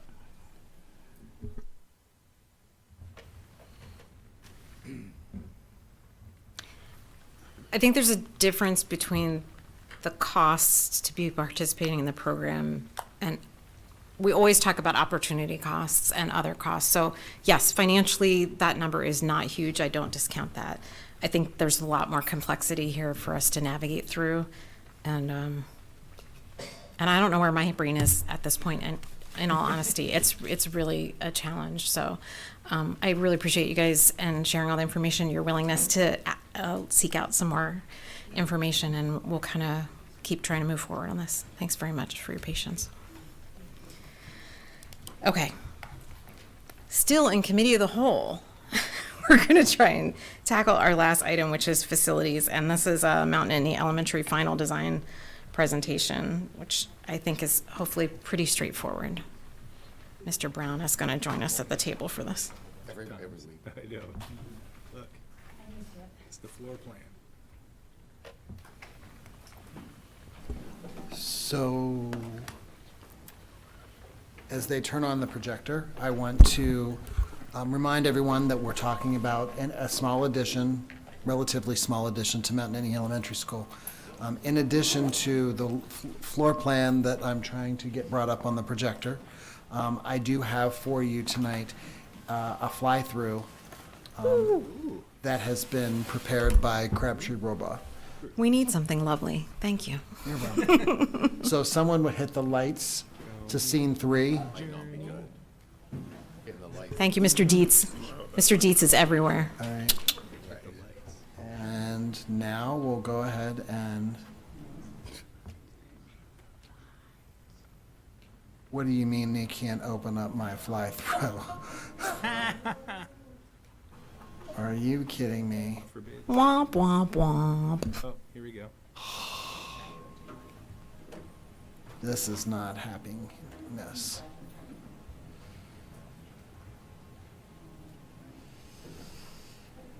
Let's try this one. There we go. Ta-da! Yeah, we're gonna see. I know, I was gonna go da-na-na-na-na-na. I don't think I have one.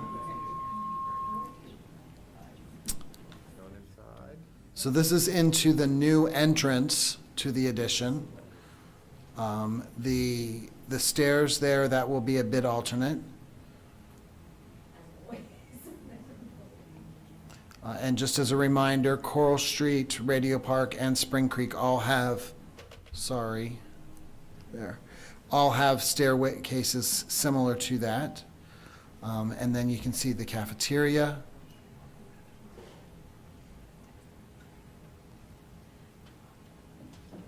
A lot of similarities to the current existing building, so that it does not look like a addition. Obviously, there will be some finishes and features that are going to be updated more, so it won't be completely identical.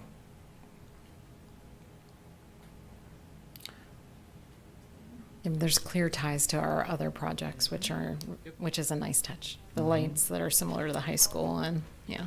Correct. So since this will be a larger building, similar to Radio Park, have the separate cafeteria and the gymnasium.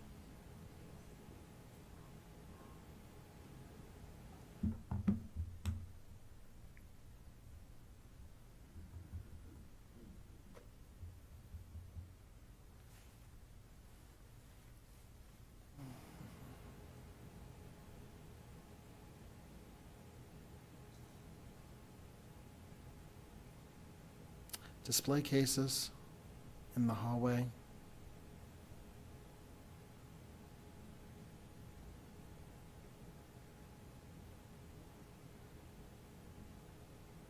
Then as we walk down,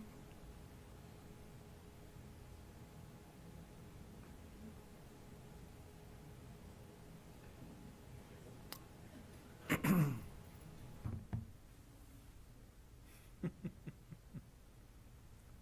remember being one of those kids. Don't go in there. That's it. Don't go in there. It's not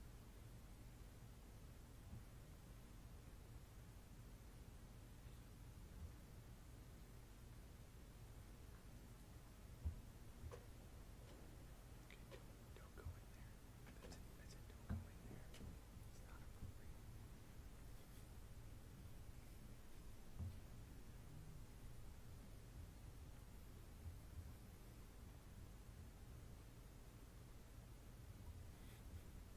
sorry, I'm not very narrative of this, but I think that you get the idea. Great presentation. Good way to look at it.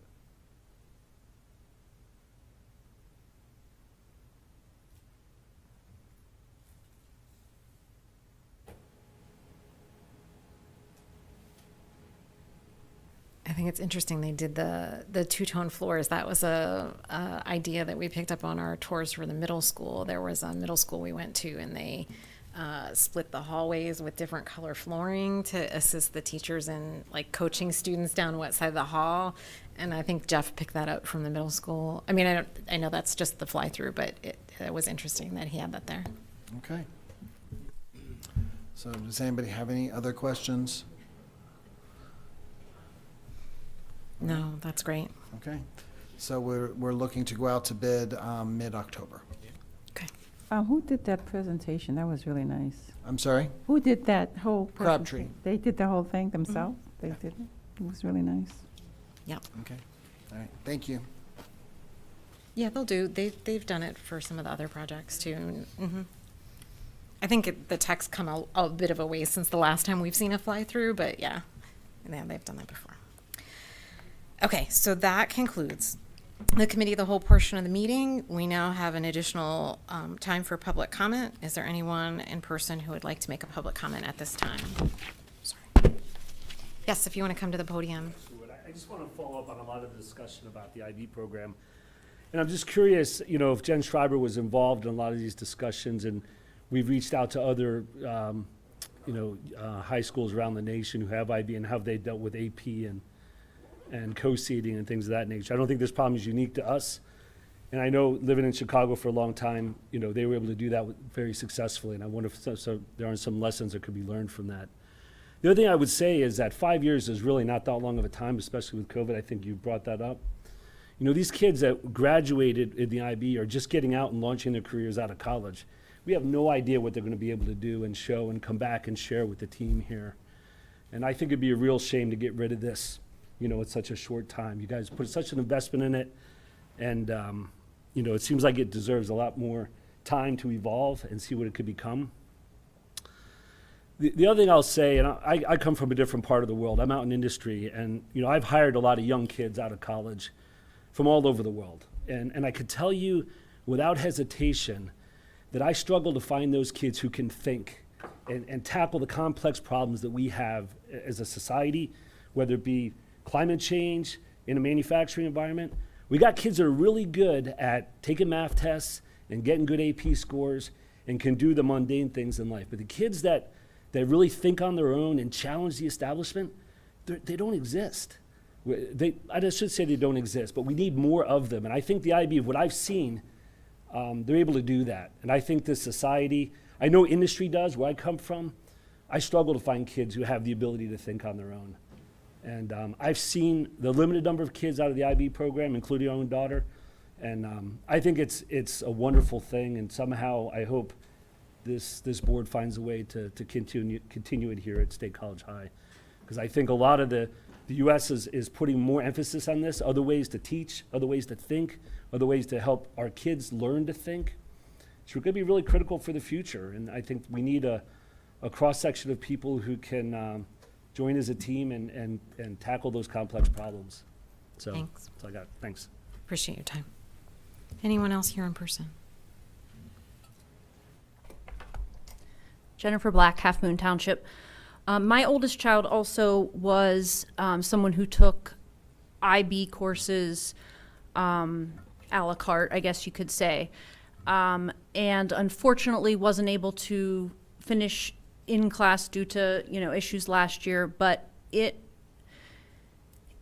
they were life-changing for my oldest. And I have a student who I tutored who went from somebody who, I tutored her in math for 4 or 5 years. She started the IB program, and her mom said she flourished.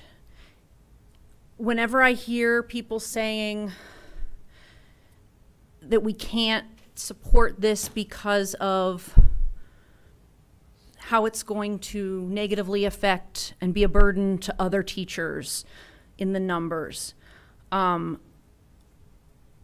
that's upsetting to me. First of all, to think of any child as a burden, and I know that's not how it was intended, but that word just kind of,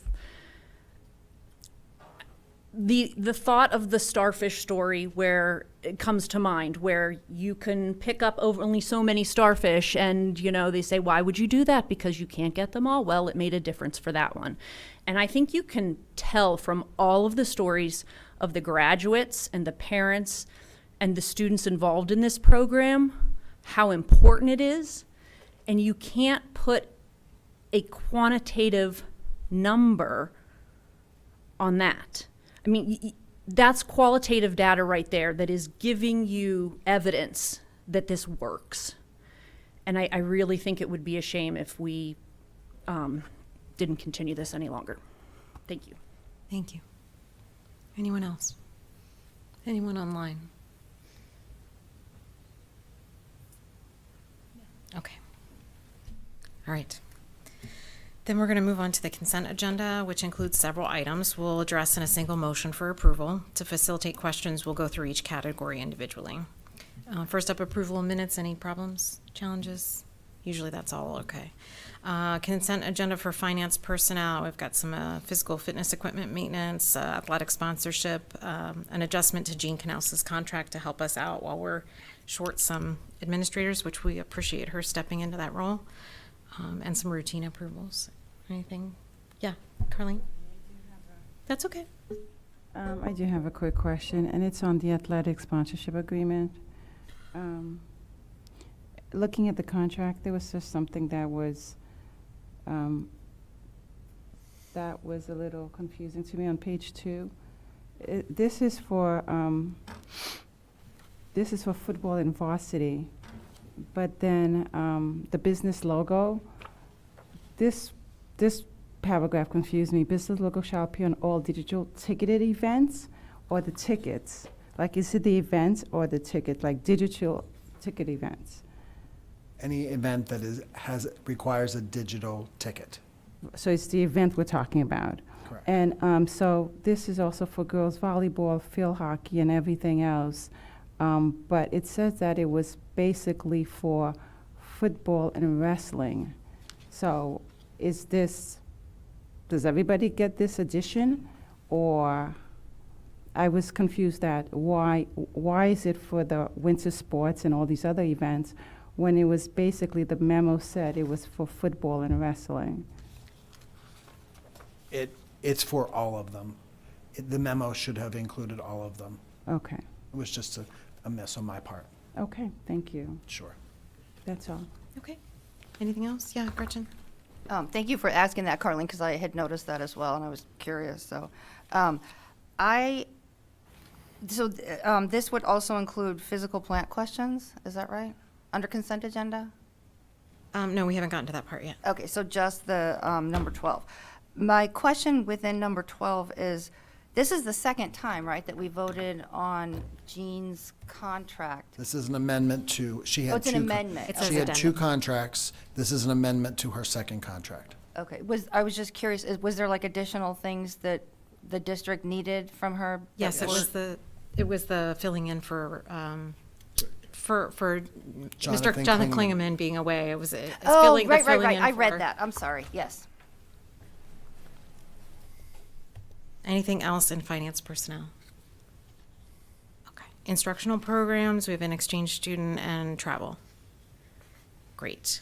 Now we'll move on to physical plant. There's a Grays Woods Elementary emergency generator change order, some work hiring Infinity to do I can never say this word, retro commissioning for the high school building, and routine service contracts. Go ahead, Gretchen.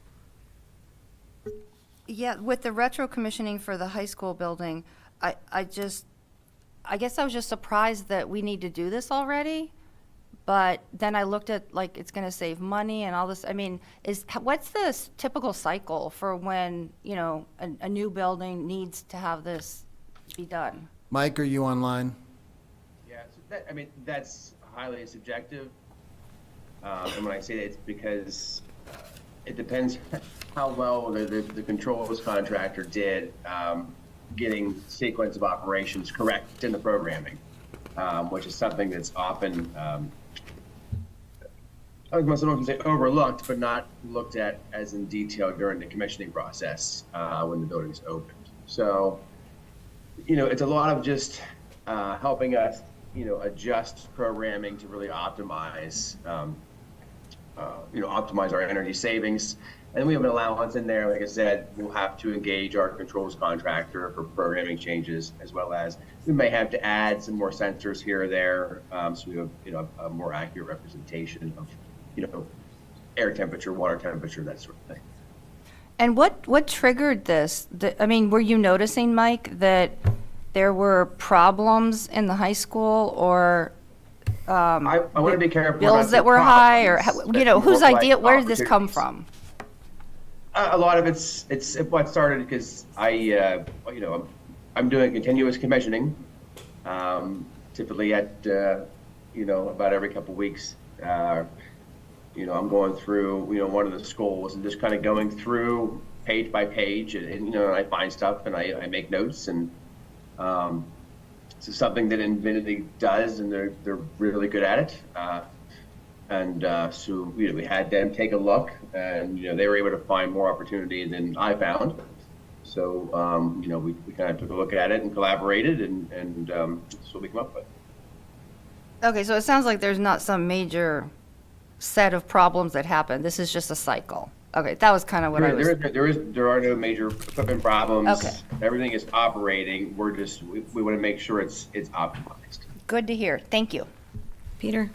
So I just want to say very quickly that when we talked about our 80% electricity contribution to the PPA, that part of the thinking was that 20% that is outside of that part of Mr. Fisher's goal was to draw down our electricity use so that proportion would get smaller and smaller over time.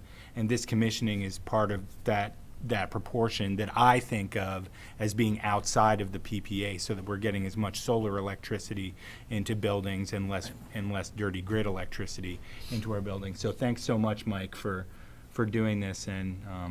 Well, and remember, the best kind of electricity is the electricity you don't use. That's right. Well, I think it's great. I know Invidity does great work, and my kids would say if some of their classrooms aren't freezing cold, and if it fixes some of those problems, they probably would love that too. So that concludes our consent agenda. So I'd like to call for a motion to approve consent agenda items 11 through 14 as presented. Miller, so moved. Colby, second. All right. Any more questions or discussions? I'm thinking that's a big old no. Any public comment on the consent agenda items? Anyone online? Thank you for checking. Therefore, board members in favor, please say aye. Aye. Those opposed, nay. All right. I'd like to call on Mr. Johnson for a couple words. All right, thank you, Amy. I would like to congratulate Chris DeWitt, whose last day with the district will be November 8th. Chris is the Gradeswoods Elementary principal and has been with the district for 12 years. Chris began her tenure at Gradeswoods at the start of 2012 school year and is one of the only 2 principals to lead that school. During her time as principal, Chris has led multiple professional development opportunities and mentored numerous teachers and principals. Throughout her time with us, Chris has supported various teachers by working with them to submit and receive their national board certification, and has also partnered within our district and around our state to implement evidence-based practices. Chris has accepted the principal position at Jeffers Elementary in the Spring Lake public school system in West Michigan. To be closer to her family, we wish Chris the best in her new adventure. So congratulations. I would also like to welcome Lisa Bola to the district leadership team as Director of MTSS and Interventionist. She will be replacing Jonathan Klingeman. She comes to us from Pennsylvania Training and Technical Assistance Group, where she has been an educational consultant and the Western Region lead for MTSS, as well as part of the Literacy and Secondary Transition Initiative teams. Lisa has experience working with all the MTSS systems, structured literacy initiatives, and how to address low literacy achievement, attendance, and disproportionality. Her deep knowledge of the system support, literacy, data analysis, and development plans will be invaluable to our district. This expertise, coupled with her previous experience as a gifted education coordinator and 5th through 8th grade ELA and math teacher, made her a clear candidate for our district. In her role with State College, Lisa will oversee ESL, federal programs, Title I, MTS math interventions, and gifted services. Congratulations, Lisa, and we're looking forward to working with you. Thank you for joining us and staying for this a little bit longer than usual meeting to join us. So thank you, Lisa, and welcome. And I want to also convey my thanks to Chris DeWitt. All the years I've been on the board, she's always been really welcoming when we visit her school, and just so proud of all her teachers and students, so she'll certainly be missed. Next up, we do have one action item. It's a motion to approve Park Forest Middle School move from schematic to design. That's attachment 15A. Buck, so moved. Miller, second. That's been moved and seconded. Any questions or discussion on this item? I don't really think we have much of a presentation to discuss. Any public comment on this item? All right, board members in favor, please say aye. Aye. Those opposed, nay. That item is passed, and that's exciting, and we will keep moving forward on the Park Forest Middle School project. That concludes our agenda for this evening. Looking ahead to future meetings, and don't start packing your bags again. You're going to listen. Tuesday, October 1st, board work session regarding student representation. That's tomorrow.